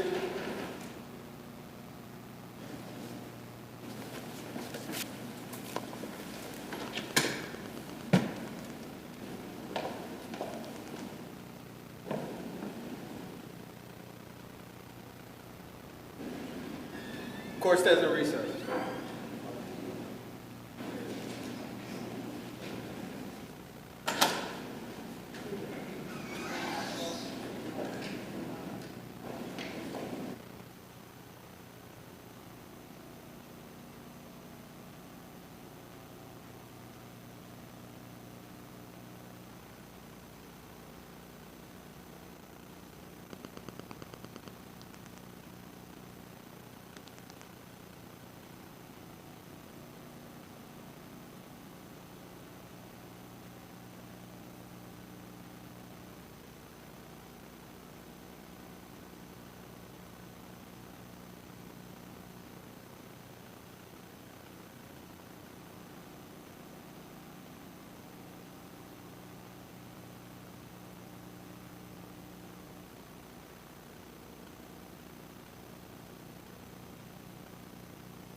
Calling our fourth case on the list, docket 23P128, KEARSARGE WALPOLE LLC versus Walpole ZBA. We will hear first from, I believe, Attorney Pucci. Correct. Good morning, Your Honors. May it please the Court, I am George Pucci.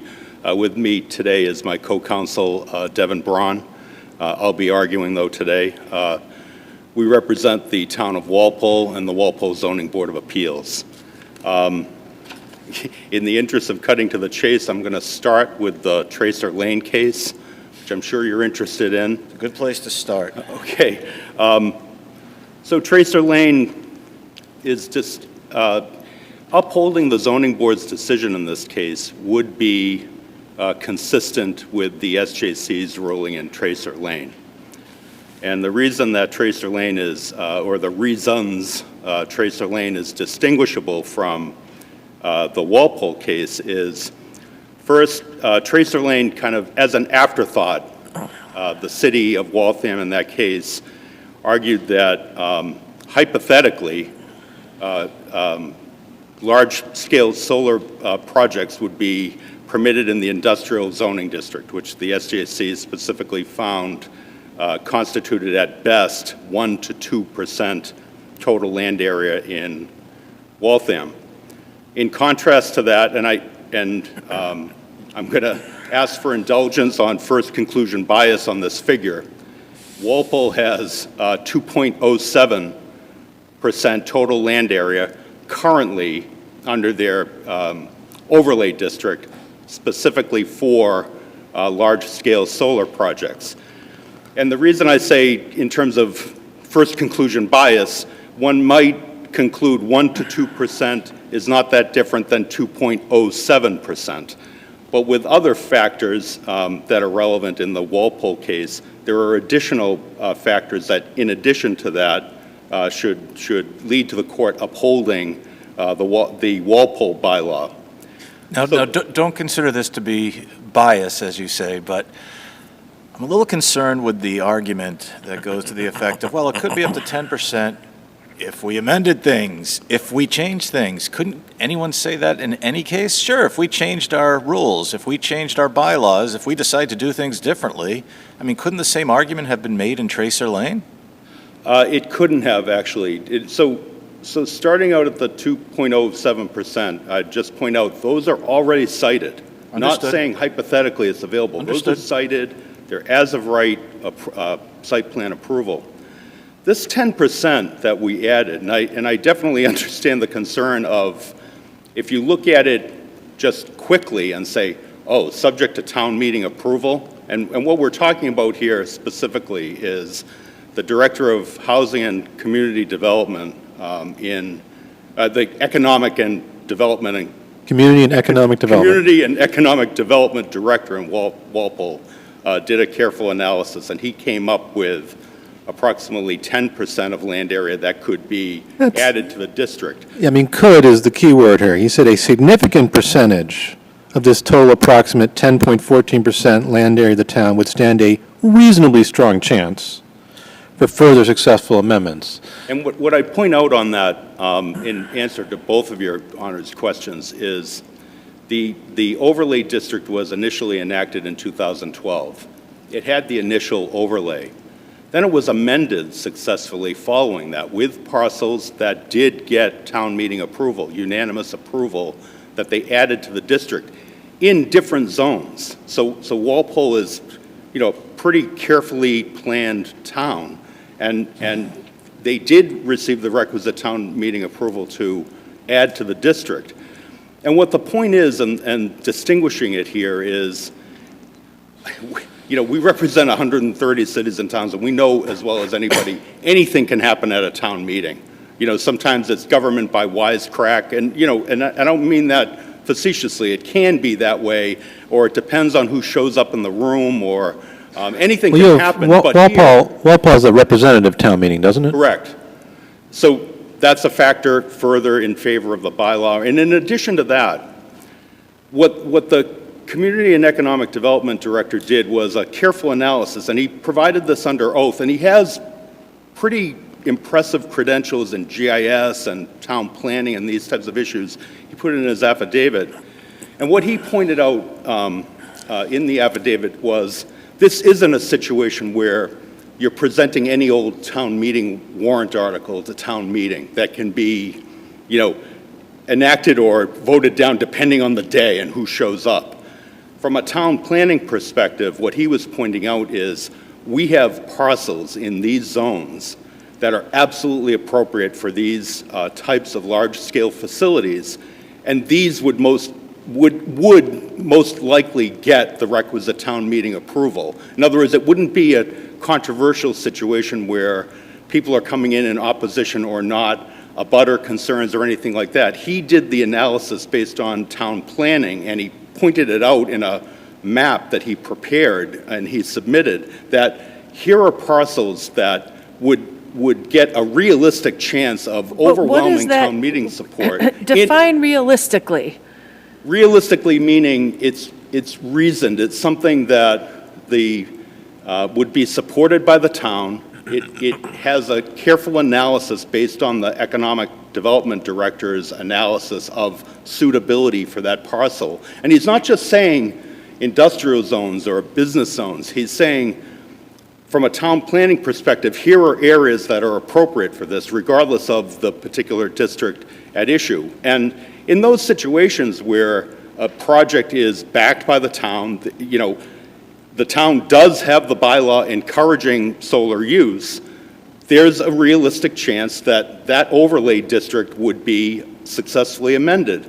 And it's not just speculation, because the district had been successfully amended several times since its initial enactment. So the county argues that there are actually fewer than 10 parcels out of over 9,000 parcels recognized by the assessor's office that are within the SPOD. Is that correct? Yes, that's correct. Yeah, but it's consistent with, the analysis that the economic development director provided. And, electronic filings nowadays, and I apologize for this, I should have filed a motion in advance. When we argued this to the land court, the court asked as a courtesy that we leave him with the blow-ups of the zone. And I would just ask your indulgence a little bit. This really should have been blown up for the court. I should have submitted it by hand and not electronically, because you can't. We can blow it up on ours if you give That us would be great, but the hard copy, I saw how it comes out. You can't really read it. So what he pointed out to the court, and here's Walpole from a town planning perspective. Here's the proposed project in purple up on this. Just for the record, what record appendix page are you at? This is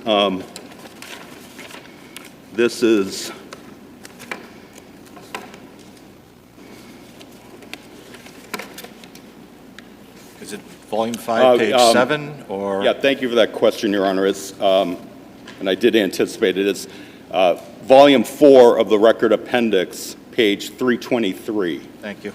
And so what he did, and this, I'm not skirting your question, Your Honor. This goes to that issue of, well, it's only a finite amount of parcels out of 9,000 assessed parcels. But if you look at the town from a town planning perspective, you have the rural area of the north of Walpole where the proposed project is. If you just look at it, colloquially, it looks like the worst spot you could possibly pick out, take agricultural land and plop that on it.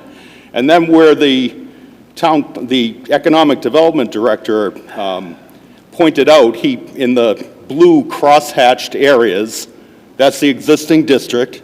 They go throughout different areas. And then, again, his analysis is careful. He pointed out sections of the industrial zone, and they show up as mustard here throughout the town, and then limited manufacturing district in the orange.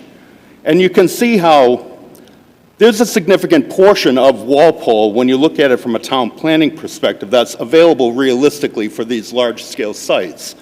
And so the other thing I would say about it, in terms of contrasting from Tracer Lane, the plaintiffs don't think much of this approval, but the bylaw was approved. The solar overlay district bylaw was approved by the Attorney General. And The bylaw was Before enacted in... Tracer Lane, right? Prior to Tracer Lane, Your Honor, but after the amendment to 40A, Section 3, promoting solar. And so the AG approved that after the amendment to the statute, and they did that in 2012, and this is also in the record. Approved the SPOD regulation? Yes, they approved the full zoning bylaw and the SPOD. I mean, if she thought that you weren't allowing enough solar power, it wouldn't make much sense for her to disapprove something allowing more solar power. Well, it would, because the guidance that they provided in their approval letter is specific to actually how it's analyzed even under Tracer Lane subsequently. So, and that's in the record appendix 2, also volume 4, page 197.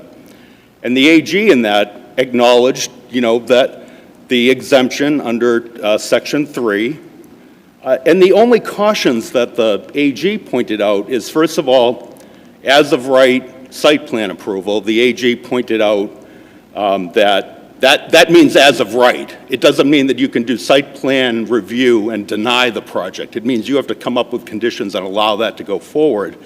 And the other thing that she cautioned about were two things. Make sure that you don't waive compliance with the Massachusetts Electrical Code. In other words, impose that on applicants. And also, they reminded about surety requirements under the bylaw. So they approved it. And yes, it was prior to Tracer Lane, but it's an analysis under the same statutory scheme as was analyzed in Tracer Lane under those particular circumstances. So the county argues that pursuant to the 2008 an act relative to green communities, that the county is legislatively authorized to enter into energy management service contracts in order to achieve energy savings, and they cite in particular General Law, Chapter 25A, Section 11I. What do you say to that? I say that doesn't prove anything with regard to essential government function.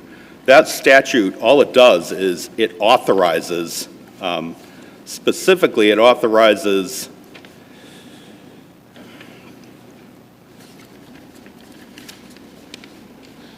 governmental, first of all, it doesn't apply specifically to the county. So arguably it applies that it's a governmental entity.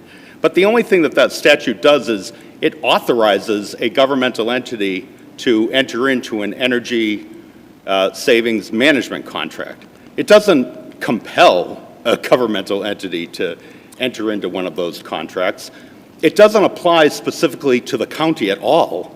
And it doesn't mandate in any way, shape, or form that a governmental entity must enter into one of these contracts or say anything with regard to encouraging governmental entities to enter into large-scale solar projects. But I thought the standard was reasonably related. Reasonably related in terms of? To fulfilling the entity's essential government function. Right. It's distinguishable, though, because realistically, reasonably related goes more to the cases that were cited by the land court judge on essential government function. So what that goes to is, for instance, the Greater Lawrence Sanitary District case. A municipality can't get in the way of their charge to have a wastewater treatment facility. Same thing for like a jail. Bristol County Commissioners. You can't have local regulations that interfere with the county's ability to have their prison facilities, which is specifically mandated upon the county under their enabling legislation. So that's where the distinction is. In other words, Norfolk County isn't in the business of energy. They're not in the solar energy business. They have no mandate within their authorizing legislation that mandates anything with regard to energy or any type of essential functions of the county, which go more to having the courthouse, having jail facilities, almost facilities that are in aid of the municipalities that fall under their umbrella. But nowhere is it mentioned anywhere in their enabling legislation that they're some type of energy provider or that they can't function without immunity with regard to energy issues.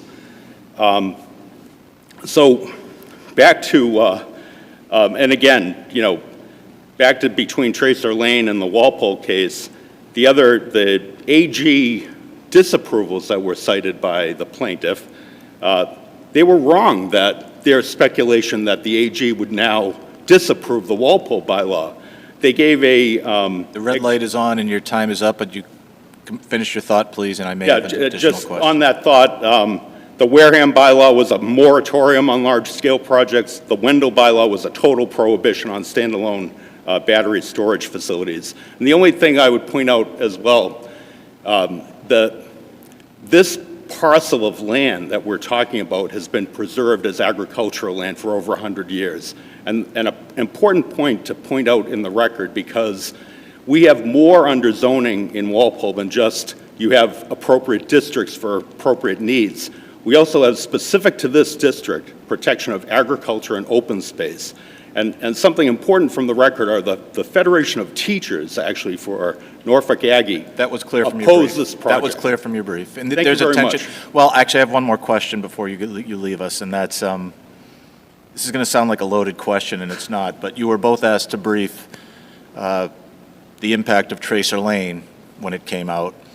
Were you surprised at the breadth, the broad language of Tracer Lane when it issued? I find Tracer Lane is actually more limited than one might really think at first.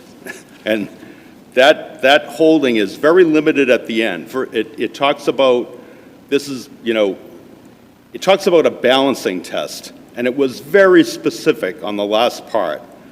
It said that the city had failed to prove that they were protecting solar, or that they were prohibiting solar in the public interest. And it says Waltham maintains the discretion to reasonably restrict the magnitude and placement of solar energy systems, but they spoke about an outright And that's ban. exactly what happened here for the reasons that I Understood. stated. Okay, let me just see if there's any further questions. Just one, which is, what are you contending the public health, safety, and welfare reasons were for this? Thank you, Your Honor. Briefly. Public welfare, preservation of agricultural land and open space. And those are specifically protected under the Walpole bylaw that we quoted, and that's in the public welfare. And that's why I threw in about the Norfolk Aggie's teachers' opposition to this project. This is a treasured piece of identified land on a scenic roadway. Thank you, Your Honor. Thank you very much. Thank you. We will now hear from counsel for the appellee, the Attorney Heyer.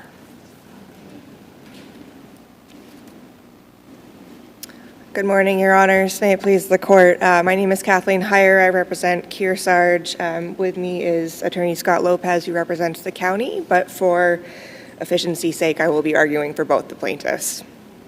I am happy to go in any order that Your Honors wish, but absent direction, I will also start with Tracer Lane. As the plaintiffs set forth in our papers, we believe that Tracer Lane is controlling in this matter, that the attempts by the town to distinguish between the Walpole zoning bylaw and the Waltham zoning bylaw are simply not sufficient to take this matter out from the umbrella of Tracer Lane. So, all right, but Tracer Lane says this 1 to 2% is not enough. Yes. Then I'm trying to think, on the other hand, what would be plenty? Like, let's assume for a moment that it was actually 10%. Would that be okay? Like, not realistically 10%, but actually 10%? It's difficult to give an answer to that, Your Honor. I don't feel like the SJC and Tracer Lane provided a particular bright line rule here. It's hard to tell from the conclusion they drew whether there is a percentage. Certainly, paragraph 9 of 48 section 3 does not speak to any specific percentages of land being provided. I'm just trying to think about it, like, well, I mean, 50% would be huge, right? So let's drop down 25% also seems quite huge. I mean, I believe our position, Your Honor, is that the statute doesn't contemplate a particular number. It only looks to whether the town has sufficient public health, safety, and welfare reasons to limit solar energy systems, which, as the Commonwealth and the SJC have noted, are necessary for the Commonwealth to achieve its renewable energy and climate change goals as we move forward. So I mean, I don't believe a ruling that says if you meet a specific benchmark, then the town is somehow insulated from the application of 40A Section 3. There is no other section of 40A Section 3 where the courts have said, well, if you permit it on X percentage of land, then that meets the bar and the town. What about his 10.14% is realistic? I would disagree with that contention, Your Honor, with all due respect to my brother. Everybody agrees the number is somewhere between, I believe, 1.87 or 1.85 and 2.07, depending on which number you use as the denominator for the overall area of Walpole. Did the judge make a finding on that? I don't remember off the top of my head, Your Honor. I think he may have used the 2.07, and I believe he said it was around 2% in his findings and in his analysis. I don't believe the 10% approximately that the town proffers is realistic. One, as everybody knows, town meeting can be very difficult to get anything passed. I think the record reflects the sort of opposition that these types of solar projects run into at the local level. And just overall, as a policy matter, the legislature adopted 40A Section 3 to cover areas which zoning can't regulate. There was a policy decision that certain things are so important to the overall common interest that we can't allow a municipality to unilaterally say these are not available in our town. But they're allowed to reasonably regulate it. For public health, safety, and No, they can reasonably regulate it, period. They're allowed to unreasonably regulate it where necessary to protect public health, safety, and welfare. I mean, that's crazy, but that's what it says. Right? No zoning ordinance shall prohibit or unreasonably regulate the installation except where necessary. So Correct. they're allowed to reasonably regulate it, period, right? I believe so, and I think that's consistent with the line of cases that have upheld site plan review, by right site plan review for large-scale solar installations. So if we're not sure how real this 10% is, why isn't that a genuine issue of material fact, precluding summary judgment? I believe it's not, Your Honor, because the appeals court said, the SJC said that 1 to 2% is not as a matter of law, and the town has not proffered public health, safety, or welfare reasons which go beyond what was present in the Tracer Lane case. Their public health, safety, and welfare is the preservation of the overall zoning district, which was the same municipal interest that Waltham proffered in Tracer Lane, in which the SJC said is not sufficient. But why do we have to ignore the 10.14%? Because it's not available today, and we're looking at the bylaw as it is in front of the court today. Well, the language the SJC used, which I read earlier, was an outright ban of large-scale solar energy systems in all but 1 to 2% of a municipality's land area restricts rather than promotes the goal of promoting solar energy. I think the argument that's being made is that this is not an outright ban here. There was evidence, which I presume was absent in the Tracer Lane case, that suggests it's not a quote-unquote outright ban.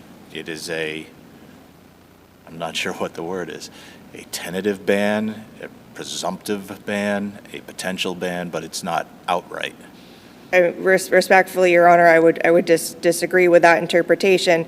I believe that Walpole's bylaw, as most bylaws in Massachusetts, includes the language that says if a use is not explicitly authorized within the bylaw, then it is prohibited, and I don't see a way to read those two together without looking at the map in the solar overlay district, which allows, as everybody agrees, 10 parcels out of 9,000, approximately 2% of the area, as the flip side of that being it is not permitted on roughly 98% of the land area in You made an Walpole. argument in your brief I didn't follow. On page 26, you say it's clear the SPOD was an afterthought, as the bylaws table of uses, specifically Section 5B, does not mention solar energy systems, yet does contain a standard prohibitory provision limiting all uses in Walpole to those listed in Table 2.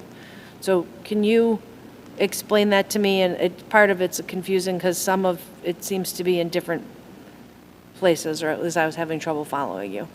Certainly, Your Honor. The reason that I said that the solar overlay is an afterthought, and perhaps it's just a drafting error with the inclusion of Section 15 into the bylaw. The table of uses in the Walpole zoning bylaw does have the standard prohibitory language. If it's not explicitly authorized, then it's prohibited. Solar energy is not listed anywhere in that table. It's not large scale, not accessory. There's no mention of solar. Typically, when one looks at the table of uses, one expects to find something in there that says it's not prohibited, but see Section 15 and the accompanying map, which shows where it is. And it hasn't been included back into the body of the zoning bylaw. It just has sort of been appended to the end that says, oh, and there's this extra zoning overlay district. Does it matter what ground you win on if you win? I'm sorry, I couldn't. Well, so there's 3 different grounds. Below, you won on 1, lost on 2, and you've cross-appealed. I don't know if that's just because be safe, or if it matters whether you also win on one of the other 2 grounds. It matters from a policy perspective, and because the county might be looking to do additional solar development on other land. They own a fair amount of land across Norfolk County, and they have other land that they might wish to put large-scale solar in some form. They have already put 2 other forms of solar on other parts of the Norfolk Aggie campus, one of which actually was authorized by the town's building inspector as pursuant to the essential government function doctrine. And the county they have policies. They are looking to move forward with renewable energy to do their part in reducing carbon output. If they don't succeed on some of these other arguments, it potentially becomes very difficult for them down the line to enter into other agreements to develop other parts of their property. How about for this particular project? Does it make any difference? There is one additional component to this project. It was a 4-part project pursuant to the Energy Management Services Agreement between my client and the county.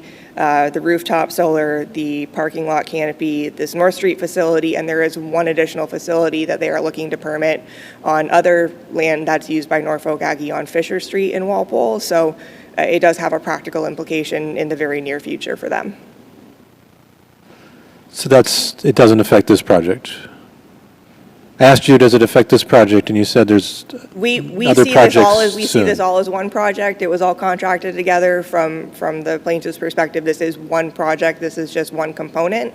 So we would say yes. That being said, we do recognize that if we succeed on the Tracer Lane argument, we are in good shape to move forward on at least with this particular component of the overall project. Okay, I get it now.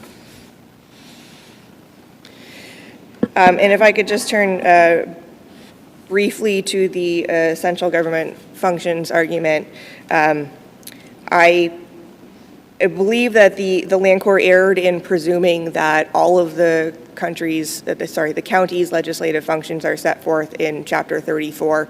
That's Just to follow up, though, on Justice Ditkoff's question, if we were to rule for you on the Section 40 issue, we don't have to reach the essential government functions issue, right? That is correct. Or the education issue. That is correct.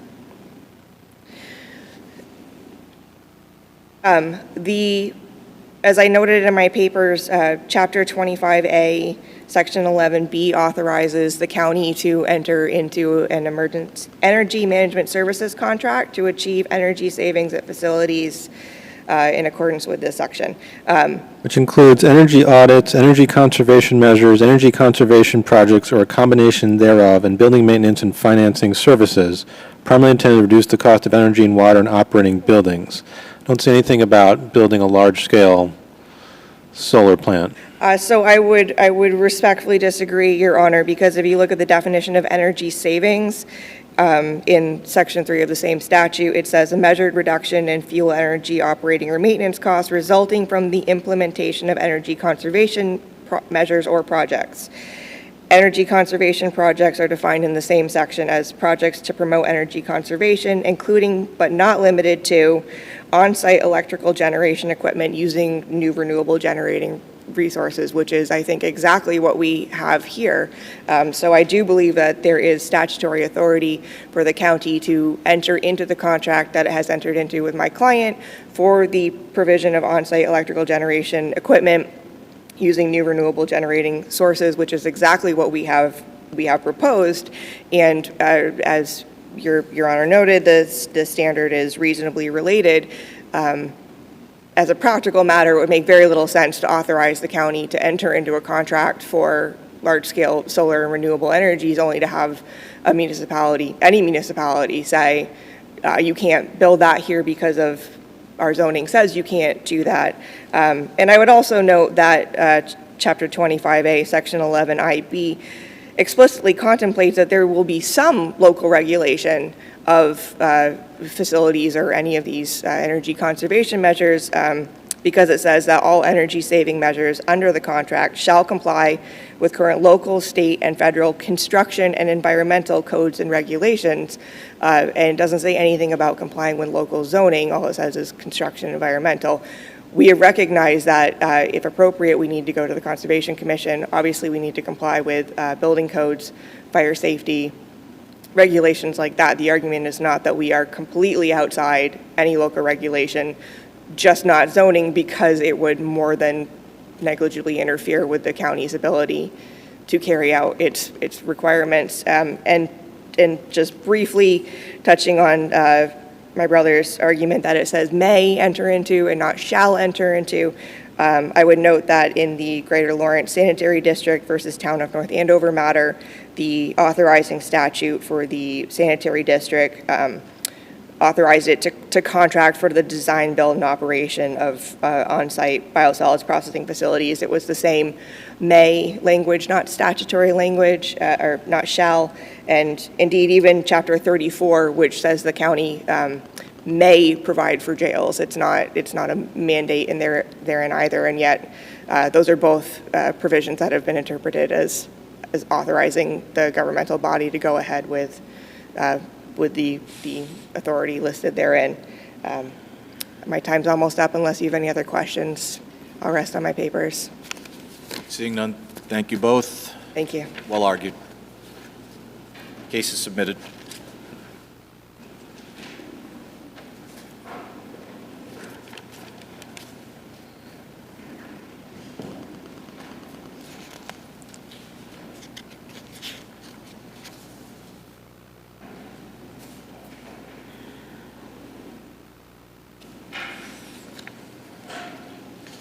Calling our next case, 22P 589, in the matter of Francis Gleason, Sr.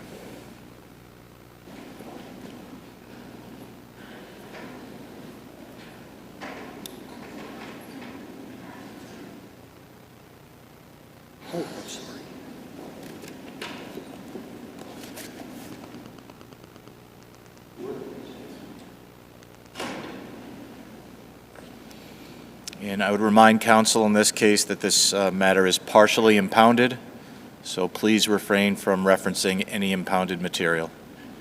Thank you, Your Honor. And we will hear first from counsel for the appellant. Good morning, Your Honors.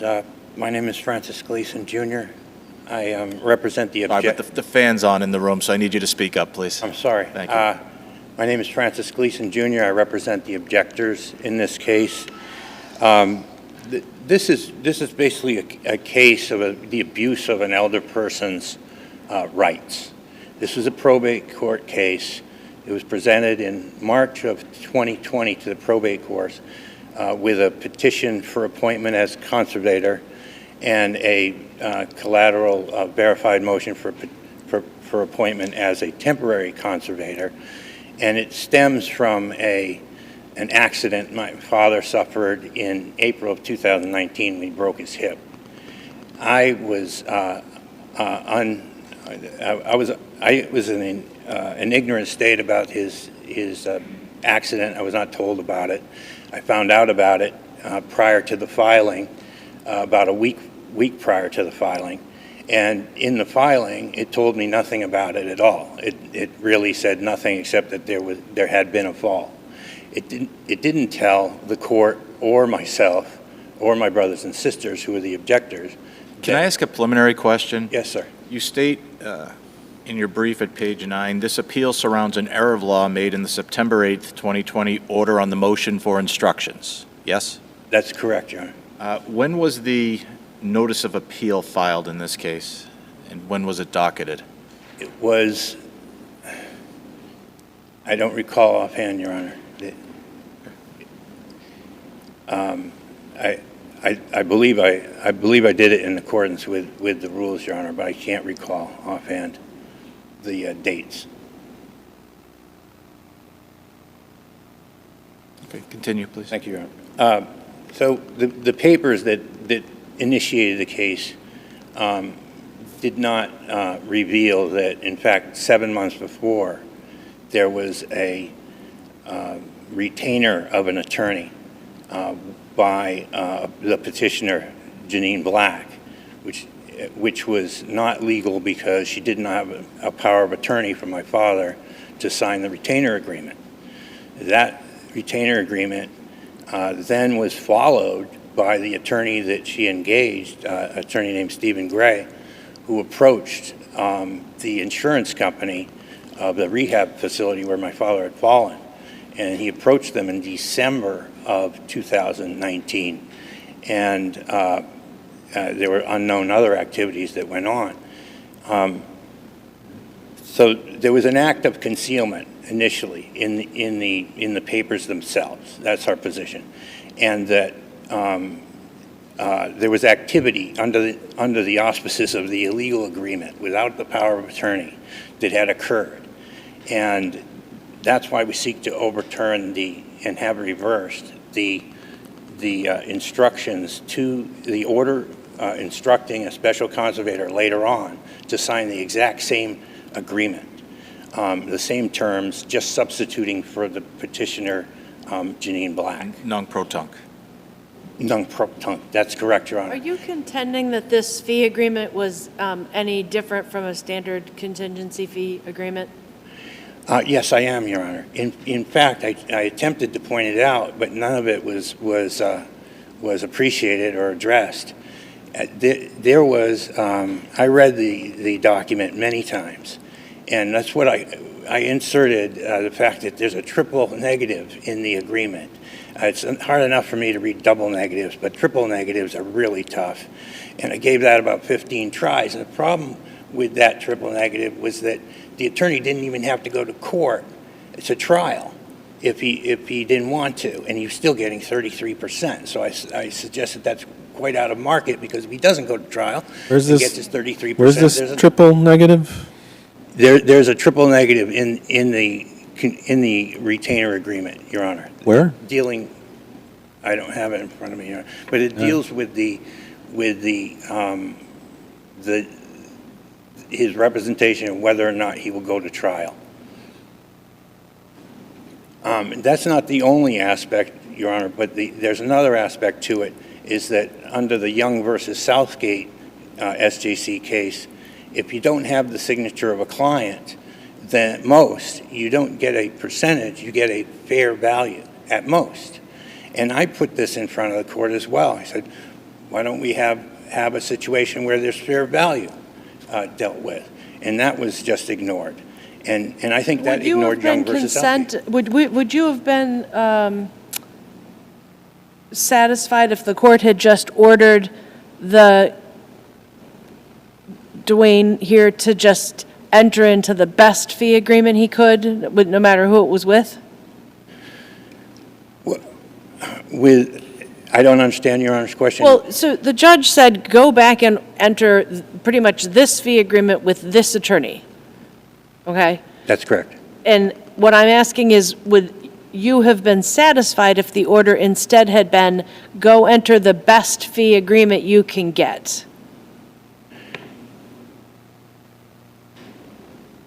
At that point, Your Honor, What did you want her to do that she didn't do? what I had asked for, Your Honor, earlier, months earlier, prior to Mr. Sullivan being instructed to enter into the exact same fee agreement, I asked that an independent counsel be appointed to investigate what had gone on in the case, what the activities actually were, because I was not allowed to get discovery.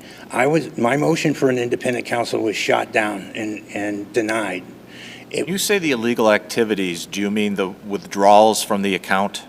Not those per se, Your Honor, but that's part of it, yes, Your Honor. I thought that was part of the case. But as to Justice Henry's question, I was interested in having a motion for an independent counsel for the reason that we wanted to see what the activities were of Stephen Gray, the attorney. What had he done? I didn't see any motions for discovery prior to November 3rd, 2020. Am I missing them? Are they not in the record, Your Honor? I didn't see them in the docket or in the record. Well, there were, I can distinctly recall there were documents in the record, Your Honor, dealing with opposition to my discovery. I served discovery, and then there was motion to quash the discovery, and that was granted. So at the very beginning of the case, I sent a subpoena to Eastern Bank, and it uncovered that there was some abuse of my father's account going on by the petitioner. Thereafter, I tried to get additional discovery, and that was denied. Denied by who? Denied by Judge Peterson. This was before or after September 2020? It was after September 2020, Your Honor. Okay. And So to get back to what you had just said earlier, you said you wanted a special counsel appointed to investigate the person who handled the injury, the personal injury with case? the insurer, Your Honor. So what did you have in mind that investigator would do? I assume conduct depositions, go Yes, through Your full Honor. discovery? Look at the documentation, Your Honor. There was no requirement that Mr. Gray submit the papers, the communications, these types of things. He You was left anticipate a full-blown investigation of Attorney Gray, including, as I said, depositions, review of the underlying case, review of the fee agreement, review of an evaluation of the value of the underlying PI case, all of that kind of thing? Yes, Your Honor. Where would the money to pay the special counsel, would that have come out of your father's estate also? Well, I really didn't think about that, Your Honor. I honestly did not think about it. Right, but I'm asking you now, where else would that payment have come from? Well, it could have come from me, Your Honor. I could have paid it. But I wasn't looking, I was looking for some view into what he had done. Now, that could have come just by discovery, but that was shut down.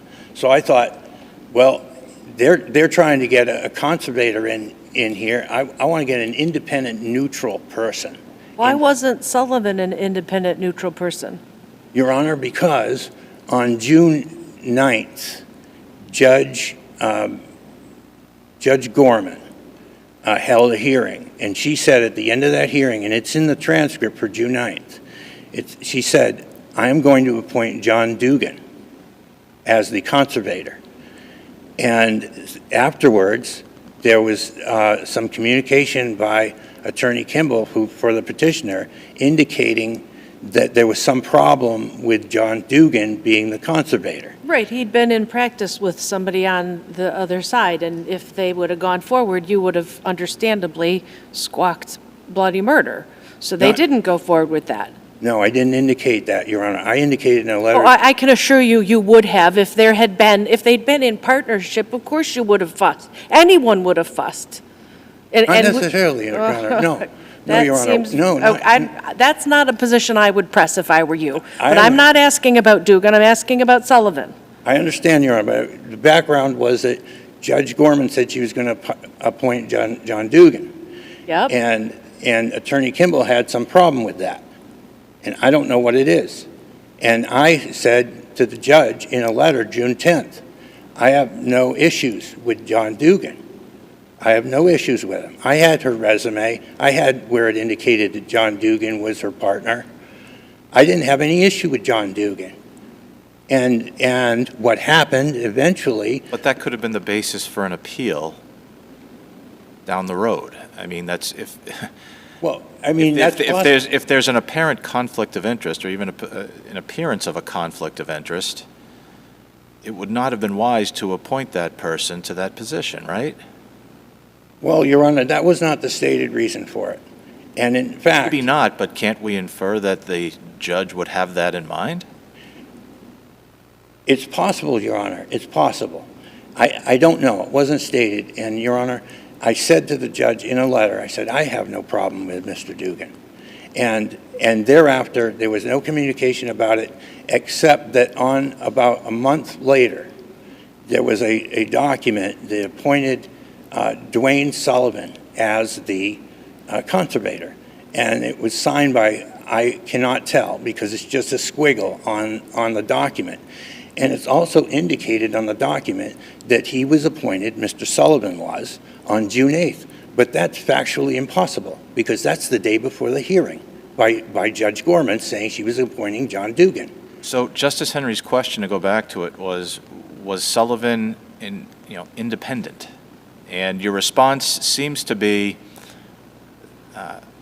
I don't know, but I don't like the manner in which Sullivan ultimately was appointed. Is that a fair summary of your argument? That is the summary as to that question, yes, Your Honor. Now, if Your Honor... Do you have any other basis apart from your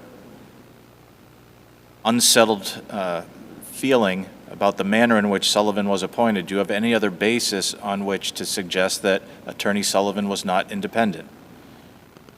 Well, Your Honor, I think I had a number of conversations with Attorney Sullivan, and I told him that I did not understand why the exact same agreement would be proposed to be entered into, given Young versus Southgate, given Claflin, and given the Baskin versus Pass cases, and discussed the principles there. He included them with his papers to the court, and I think those principles were ignored.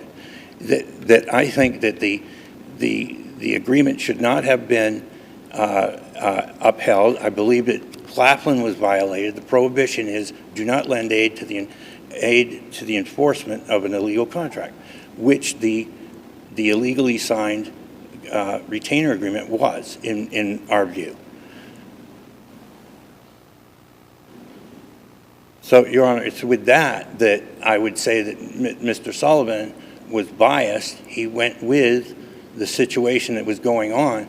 This was a situation, Your Honor, I was the outsider. But I thought he was the one who said there was a triple negative, and the judge said enter into that same fee agreement. I had said that. He included my email in which that Okay, says. that sounds good that he included your email. Well, it sounds good, Your Honor, but he didn't himself, advocate for what, he just attached it.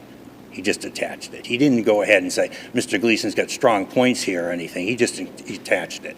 And his actual documentation was to support the exact entry into the exact same fee agreement. So, Your Honor, other things that went wrong in this case were that my father was never served. There's no certificate of service as to my father. There's no indication absolutely in this record that shows he even knew about this case.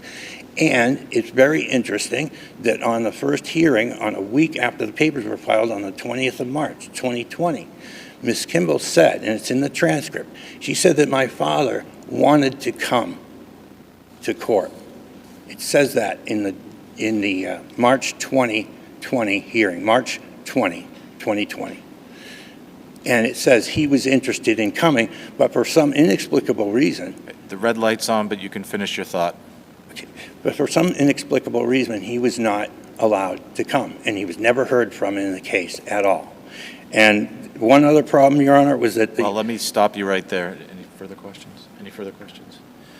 Okay, I'm going to have to stop you right there because you've had your time, but We understand your argument. We have read your brief and the record, and I assure you we will, when we're done, we'll thank take it you. under advisement and give it full Thank you. consideration. Thank you. Is it,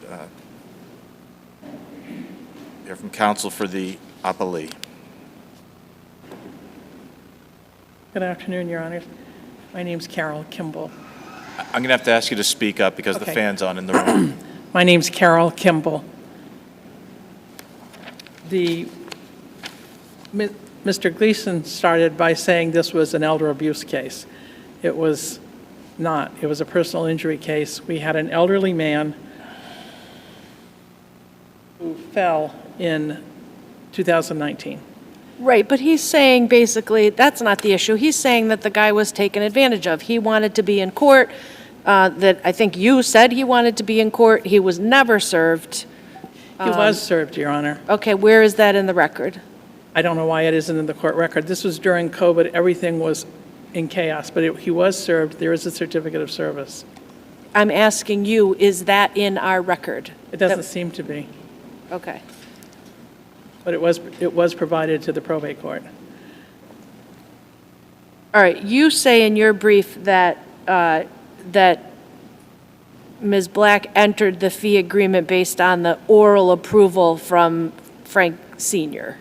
Right. Where is that in the record? Like, we can't just take your say-so. We need record citations. She dealt with Attorney Gleason 3 years before this case. The Attorney Gleason sitting here? Attorney Gleason, I mean Attorney Gray. Gray, I thank you. apologize. And I was not involved with them at the time. Mr. Gleason Sr. could not remember anything at all about the event where he fell and broke his hip. And she went to several attorneys and found someone who would take the case. Then, I guess what I'm saying is when we get into all of the details here, is the record going to show that she made a diligent search and that this fellow did a good job with his representation? Because what we have here, we have this order that says, go back and enter into agreement with this fellow, this same agreement, as opposed to what she could have said, which is, get the best fee agreement and the best representation you can. And if it's with him, fine, but you're not limited to that. And he did not dot every I and cross every T here, allegedly, right? Because he did not have, she had a healthcare proxy. She didn't have a power of attorney. exactly, Your Honor. And she had no authority whatsoever to enter an agreement with Attorney Gray. So when... Right, so we're sort of rewarding him, which he arguably behaved poorly. Well, Attorney Gray was involved in this case from the beginning. He Right, and he may have done a good job. He got the VA to reduce their lien. He did an excellent job, Your Honor, and he was already... Is there a finding that he did an excellent job? How are we Well, I think supposed to there know was, that? because the court approved what he did. The court-appointed special conservator approved what he did. His court-appointed independent counsel approved what he did. It was reviewed by everybody. And the only person who didn't feel that he did a good job was Attorney Gleason. Right, but he's saying, and I don't remember what's impounded, so I'm not going to use numbers, but he's saying there was a settlement of X amount after the VA released his lien, and that basically by the time everybody took their cut, the money that was left over was, you know, maybe an eighth or a ninth of that total, and that's not so good. No, it wasn't. But that didn't have anything to do with the settlement. It had to do with the fact that the attorney who represented the family dragged it out unbelievably and would not agree to anything and brought all kinds of spurious things into the case. He is confusing an illegal contract with an unenforceable contract. There was nothing illegal about the contract that was signed. It was approved by the court after review. It was approved by all of the attorneys involved except for Attorney Gleason, and it was unenforceable. Nobody had the authority to sign that contract by the time it was to be used because Mr. Gleason Sr. was deteriorating badly, and that's the reason he couldn't come to court. It was during COVID. He had a very serious health condition. His doctor said he could not leave his apartment. He had no apartment access to any kind of computer, so he was unable to attend court. Even though he would have liked to have come, his doctor said he would be at very high risk if he went to a court hearing in a courthouse with other people available. He spent time in the VA hospital with pneumonia, and it wasn't deemed to be safe for him to go. And that was explained. And the court, it was explained to Mr. Gleason Jr. as well, that he was physically unable to go. The conservator went and met with him in his apartment, so he did have access to what was going on. He was also deteriorating mentally during this period. He was 86 years old, and he had very severe health problems.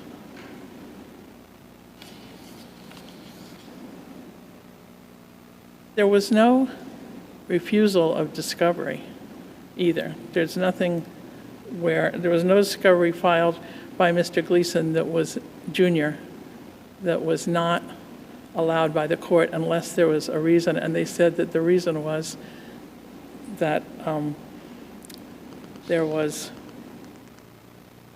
was seeking information that didn't have any bearing on the case. The problem with Attorney Dugan, it wasn't a problem, but during COVID, when you had hearings that did not involve Zoom and were just bunches of voices on the phone, things got cut off. As she was finishing the case, she said she was going to appoint John Dugan as special conservator. And then the hearing ended. I didn't know if she knew that I had been partners with Attorney Dugan for a number of years, and so I contacted her clerk to ask if they were aware of that. That was the only contact I had with her, and then we get the notice saying that she's appointing Dwayne Sullivan instead. I didn't express any problem with John Dugan, but I did see it as being a very important piece of information for the judge to have, because we've been partners for a number of years, but it was a long time ago. And so That could have really cut both ways. Your partnership could have cut both ways, depending on whether it ended amicably or not. it ended very amicably, but at the same time, there was a relationship between Attorney Dugan and me that I didn't think the court was aware of.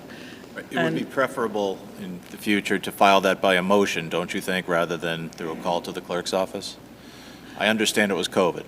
I did it within about 2 minutes after the hearing ended. No, I could have done that.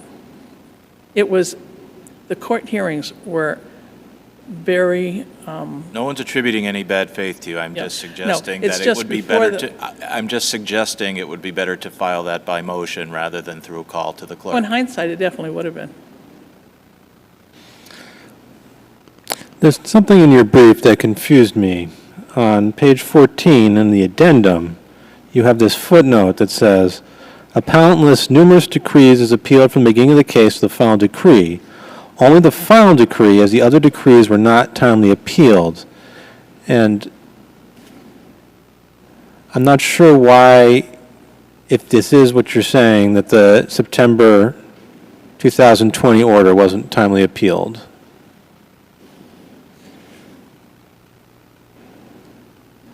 Where I say that he lists numerous cases that don't have any bearing on the case? No, that's, you said, only the final decree, as the other decrees were not timely appealed. Right, because I just wanted to make sure that we were not addressing things that were not appealed. Okay, but why wasn't the September 2020 order for instructions, which I think is what this is about, timely appealed? I don't think that was timely appealed. Well, what's wrong with the October 8th, 2020 notice of appeal of it? There was an appeal filed April 7th, 2022, that met the timeframes and was timely appealed. And there was also one filed on October 8th, 2020. What's wrong with it?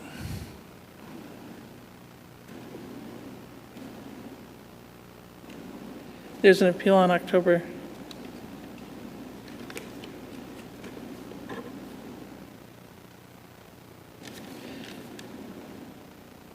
I'm sorry, the appeal I'm working from was filed April 7th, 2022.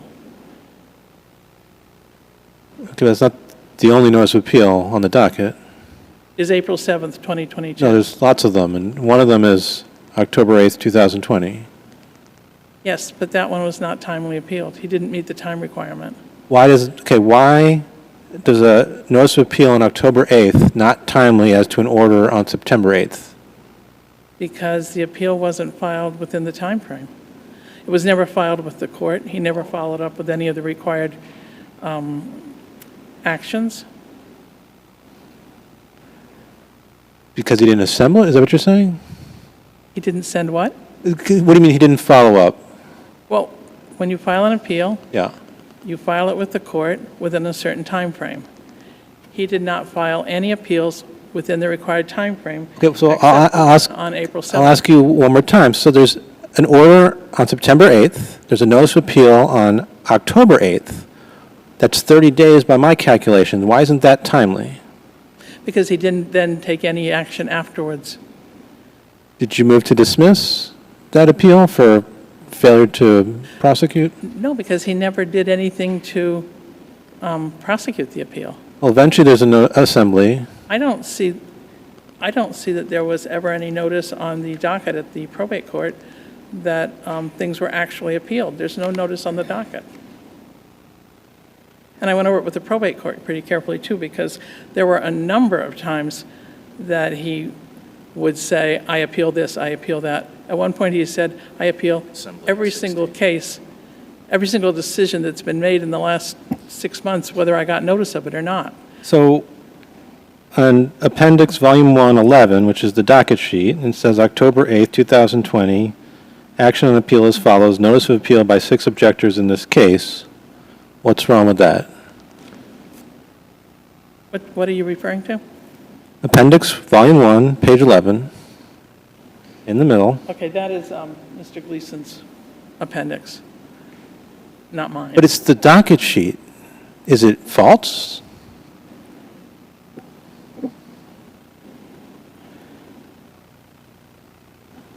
I don't have that in front of me, Your Honor. I'm sorry, I don't. Is this the docket sheet for the probate court? Okay, well, if we'd like, we can do your appendix on page 6, says the same thing.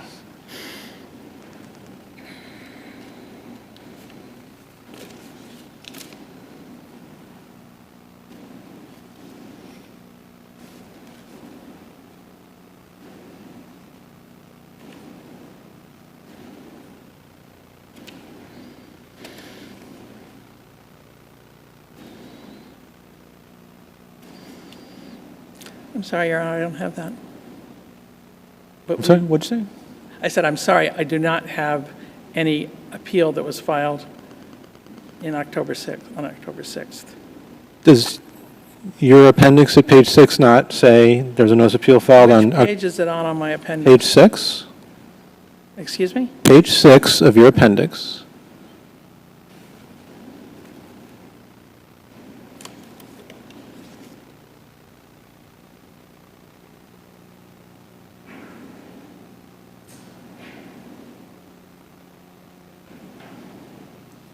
Sorry, I don't have that with me for some reason.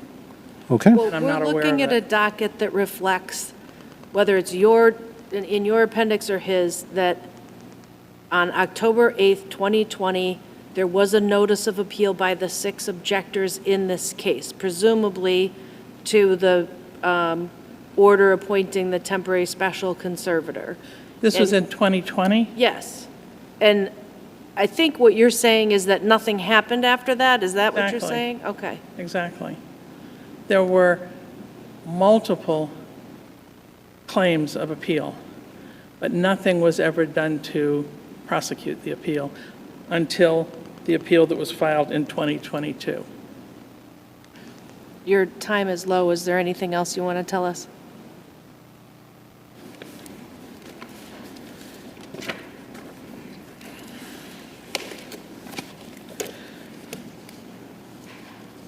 The contracts were not illegal that the court was enforcing.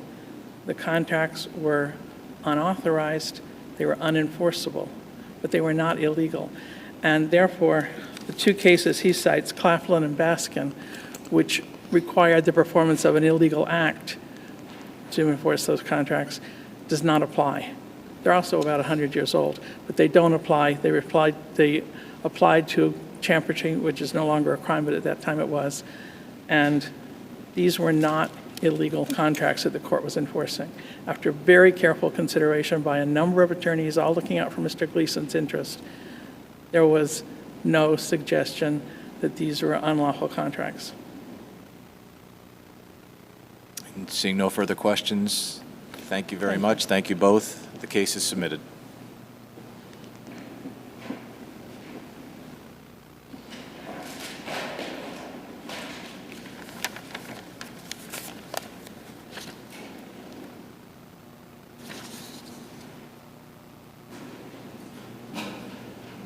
Calling our final case, docket 23P89, DCF versus Mother.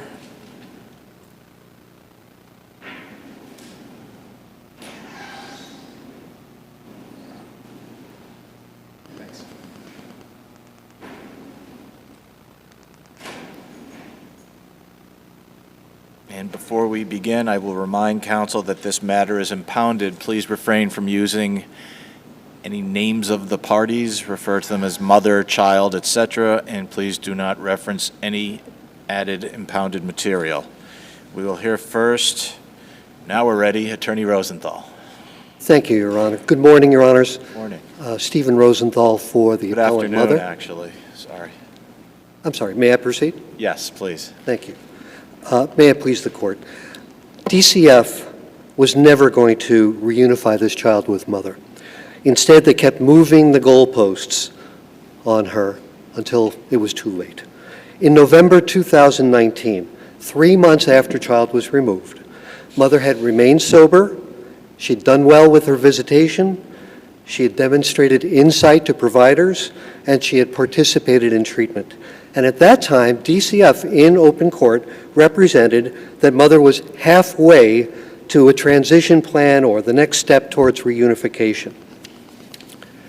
So by March 2020, 3 to 4 months later, mother's treatment providers reported that mother was engaging and participating well in treatment. There had been no alcohol-related incidents in the meantime. Mother was taking 3 scram remote breathalyzer tests per day since December 18 of 2019, and none had been positive except for 2 days when she didn't take the tests. Although I would point out that the day after she missed the test, and the day after that, and the day after that, those tests were negative. Mother had attended visits weekly with child. So one thing I was confused about in the record is I was having trouble figuring out when the neuropsych evaluation was suggested to mother. My understanding is that the neuropsych evaluation was suggested in early June 2020. And do you have a record site for that? I don't have the exact page of the record, but I can tell you that there was a report dated August, I want to say it's August 7. And I believe it's in that report that it was stated that on June 2nd or 3rd, the ongoing social worker said she's cooperating with us, with DCF, and with probation. And within days after that, the ongoing social worker met with 2 addiction experts. I don't know if I'm terming it correctly, but 2 people who didn't testify at trial. And it was at that point in June, on or about June 6th, that it was suggested that she have a neuropsych eval, and that's when that was conveyed to mother. And 10 days later, before she could even have the neuropsych eval, that's when they changed the goal from reunification to adoption.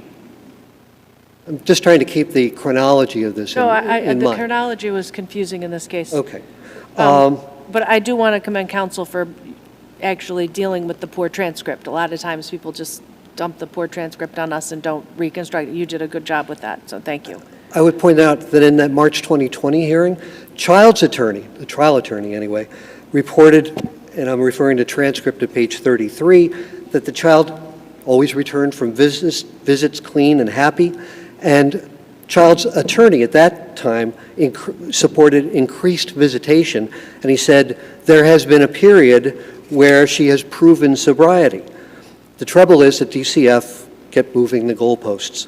Even though DCF had not provided mother with an action plan for 6 months after child was removed, DCF now asked for more time to work on this case, and that's at transcript page 31.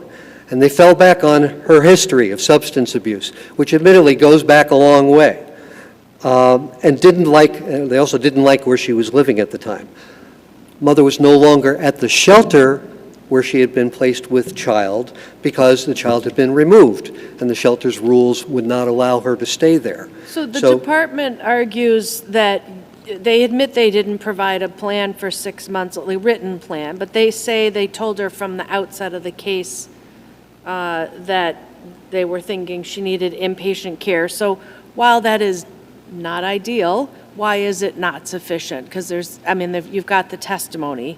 Well, frankly, Your Honor, my take on that is that the requirement of, I think you said inpatient treatment, it's a red herring. Because the court-appointed investigator who spoke to the ongoing social worker, who spoke to mother's providers at HRI Hospital and also at Mass General Hospital, she was fully treated and diagnosed at those 2 hospitals, and the ongoing social worker reported to the investigator that, well, we'd like her to go to inpatient, but she can get to sobriety in any way that she wants. And I would also point out that the last DCF report to the court before trial occurred in November of 2021, they said, we're recommending that mother get treatment as recommended, or I'm paraphrasing here, but pursuant to her doctor's orders. So there was no insistence at any point, despite what was said in the record in other places. Right. So I think while there's some evidence to support, yes, that's what they wanted, there's enough evidence in the other direction to indicate that a mistake was made in the findings. So if I can go back to my chronology, we're up to March of 2020, and at that point, DCF, 6 months have gone by, mother's maintained sobriety. Are we in 2020 or 2021? I'm sorry, March of 2020. Okay. Okay? So the next hearing is in August of 2020. Mother's still sober. Child's attorney is asking for a transition plan at that point. That's at transcript pages 54 and 55. But on June 16, 2020, just before this August hearing, that's when the goal changed from reunification to adoption. And although on June 6th they had asked for this neuropsych evaluation, well, they hadn't asked for a neuropsych evaluation in November of 2019. There was no action plan in evidence indicating that they were looking for a neuropsych evaluation. There was no mention or request for a neuropsych evaluation at the March 2020 hearing. So again, they're moving the goalpost. They're saying, okay, she's done what we've asked them to do, but now we need her to do something more. Besides which, there was no true purpose in having a neuropsych evaluation. Not only had she previously undergone one in connection with the older cases, but she had been fully diagnosed at Mass General when she was attending Project Hope.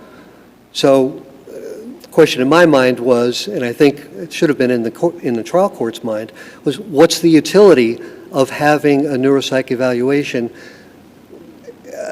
I'd say a year after she had been diagnosed at Mass General Hospital. Okay?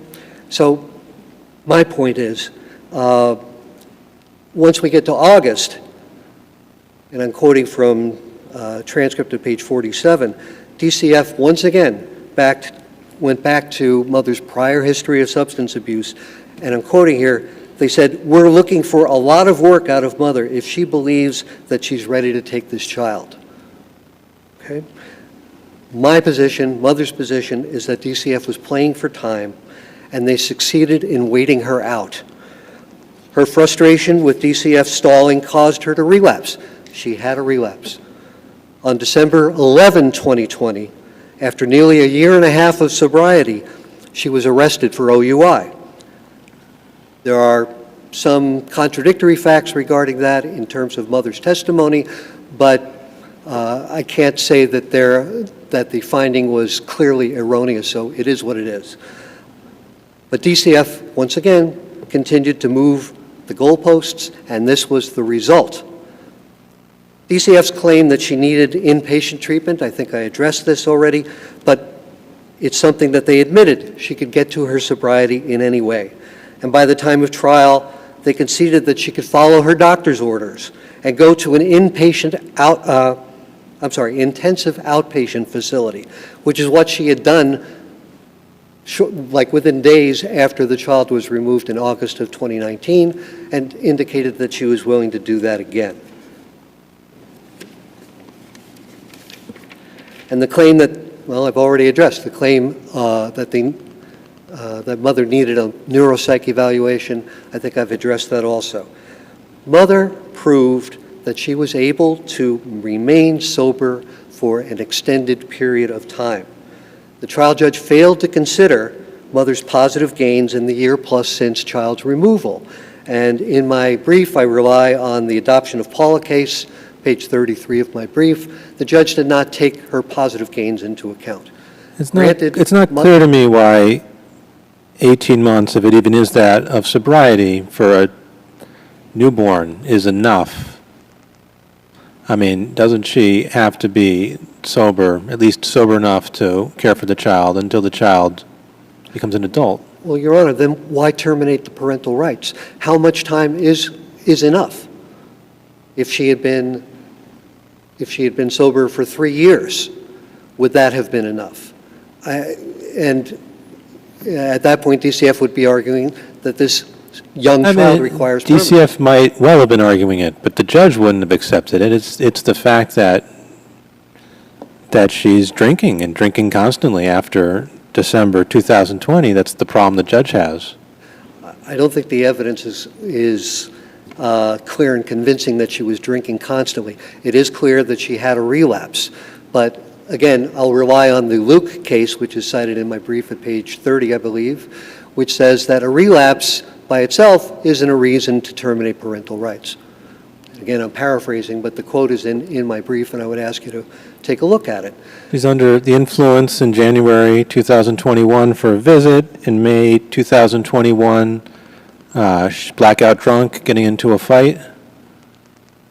I mean, how can a judge send the child back to that I'm not suggesting that environment? Mother should be able to walk out of the courtroom with child in hand after that incident of May 2021.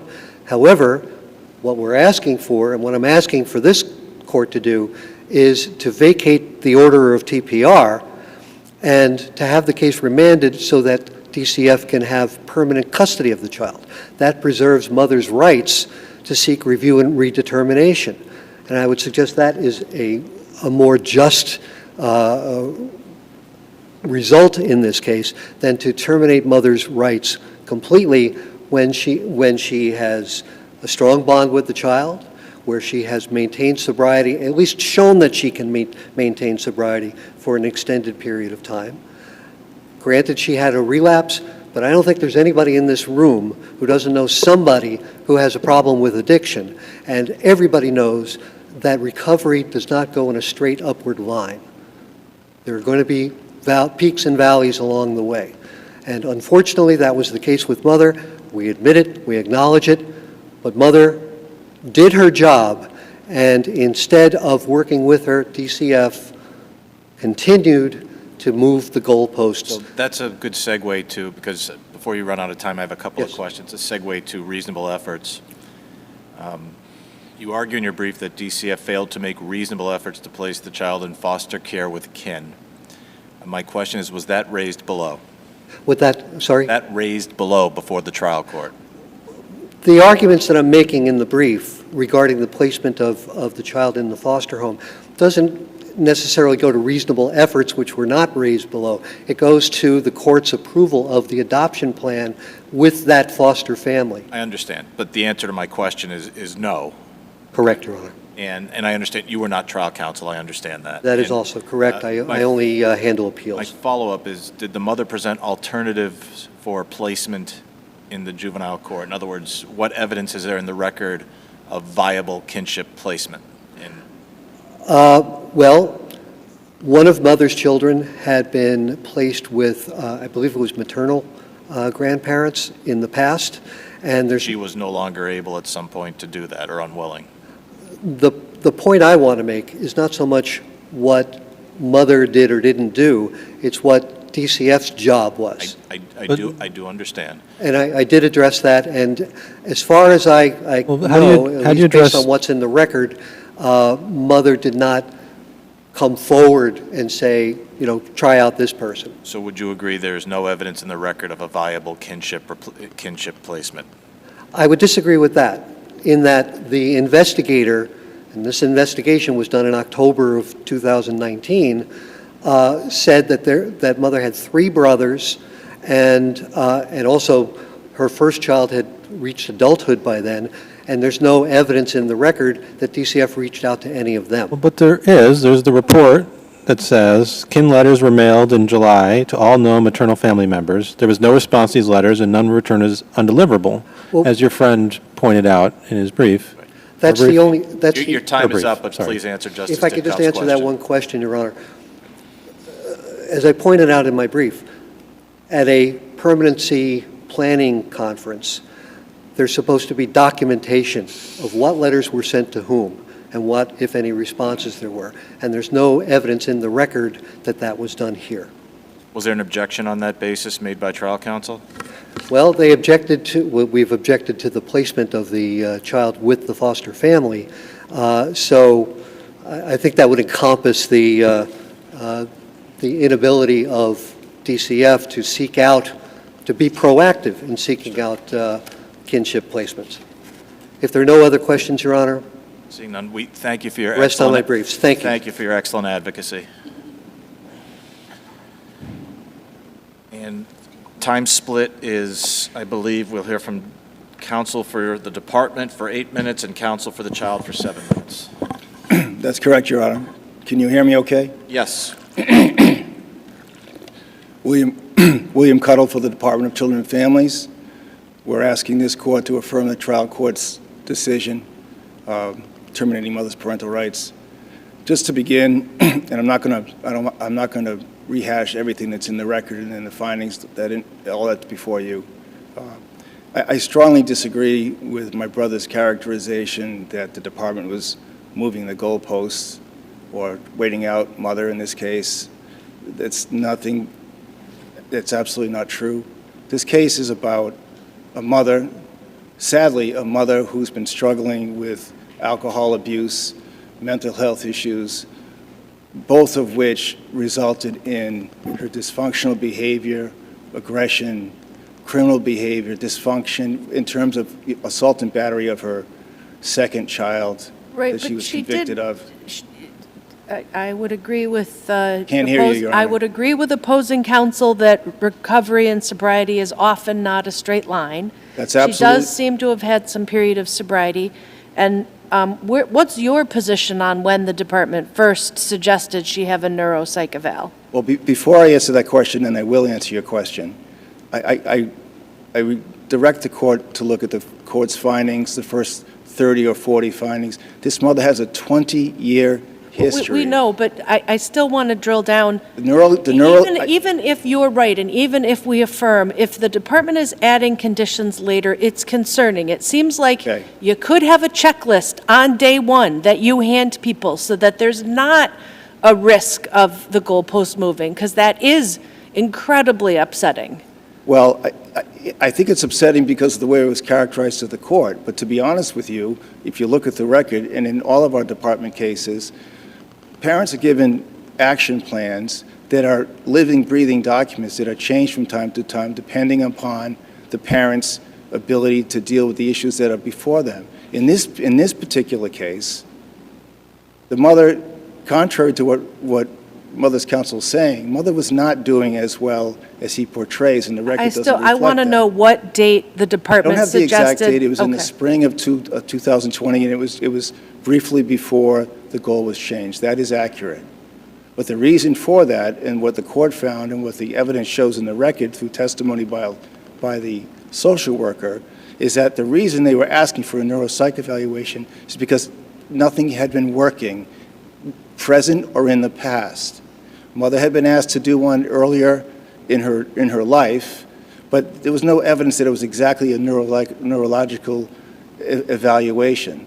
The purpose of doing it was to try to help Mother. So his argument, though, is this is a red herring, that she had been diagnosed with by, I think, 2 different providers, and why wasn't that enough?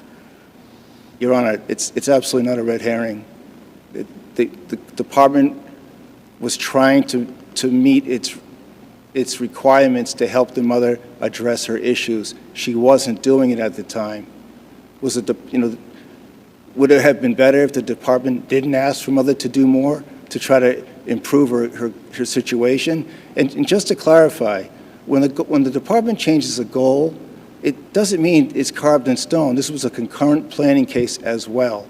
And the supervisor testified, and the court heard him testify, that if Mother had been making improvements, that they would have changed the goal back to reunification. These cases aren't concrete. We're dealing with human beings. But I don't want What's concerning about this neuropsych thing is what the social worker testifies is that the reason he asked for this was to help really tease out what her underlying diagnoses or diagnosis may be, which is a strange conclusion to come to that late in the process, that it would be helpful to know what the underlying diagnoses are. I can't speculate, Your Honor. I wasn't there. I'm not the social worker. All I can say is that based on the record, the services that Mother was asked to do, she wasn't doing. She did some services. She basically did some service from August to November. She refused the inpatient treatment program. She did some hospital treatment program. She went to AA. She stopped going to AA. She wasn't seeing her therapist. Things weren't working. The department was trying to help this mother because it was clear that she loved her child. She was going to visits. The court, contrary to what my brother said, the court did find in findings 34 and 43, the court acknowledged the improvements that Mother had made, but the court wasn't required to find improvements that weren't there. Sadly, Mother was not able to address her issues. The findings are clear on that. Mother doesn't challenge many of the findings at all, 2 or 3 at the most. This case is overwhelmingly clear that Mother's unable to take care of this child. And that's the real focus of our cases, as you all know. It's the child in this case. The child was placed with the mother 9 days after being in a hospital, and that's how this whole case started. And he was found on the floor where Mother was unconscious. Mother doesn't just have, according to the record, Mother doesn't just have a couple of drinks once in a while. Mother has a serious alcohol problem, as the record reflects. And the department was trying to help her. Mother, unfortunately, whether she was unable to do it or unwilling to do it, the record shows and the court found that she could not do it. The department made reasonable efforts in assisting Mother. They tried to offer her services, even the neuropsych eval, Your Honor, which Mother refused to do. And this child is in a good placement. He's thriving. He was thriving at the time of trial. The court acknowledged that there was a bond between the mother and the child in this case in order 2 visits, a minimum of 2 visits for the mother and the child once the child is adopted. And there can be more visits if the pre-adoptive family or the adoptive family at that time determines they're in the child's best interest. This case is ended up well for this child. It's sad for the mother. I totally understand that. The department isn't is insensitive to the needs of the parents in our cases. These are very difficult cases. And she did try, but she didn't try as much as she needed to, unfortunately, for the sake of her child. If there's no further questions, I'll rest on our brief. Seeing none, thank you, counsel. We will now hear from counsel for the child. Good afternoon. Good afternoon, Your Honors. May it please the Court, my name is Sandra Ferrigno, and I represent the child.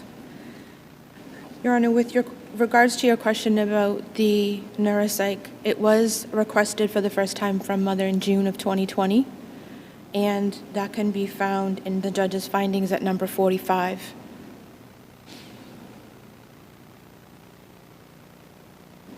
Thank you. Welcome. Prior to the neuropsych, and one of the reasons that the department testified to asking for the neuropsych was because they had been receiving reports from Project Promise and from the therapists that mother wasn't participating fully in services. The neuropsych evaluation that mother had claimed to had completed in the prior care and protection case was never provided to the department, and the department testified that they did not have that neuropsych evaluation. And there was also no evidence that the department was provided with a written report from the Mass General program that mother was attending.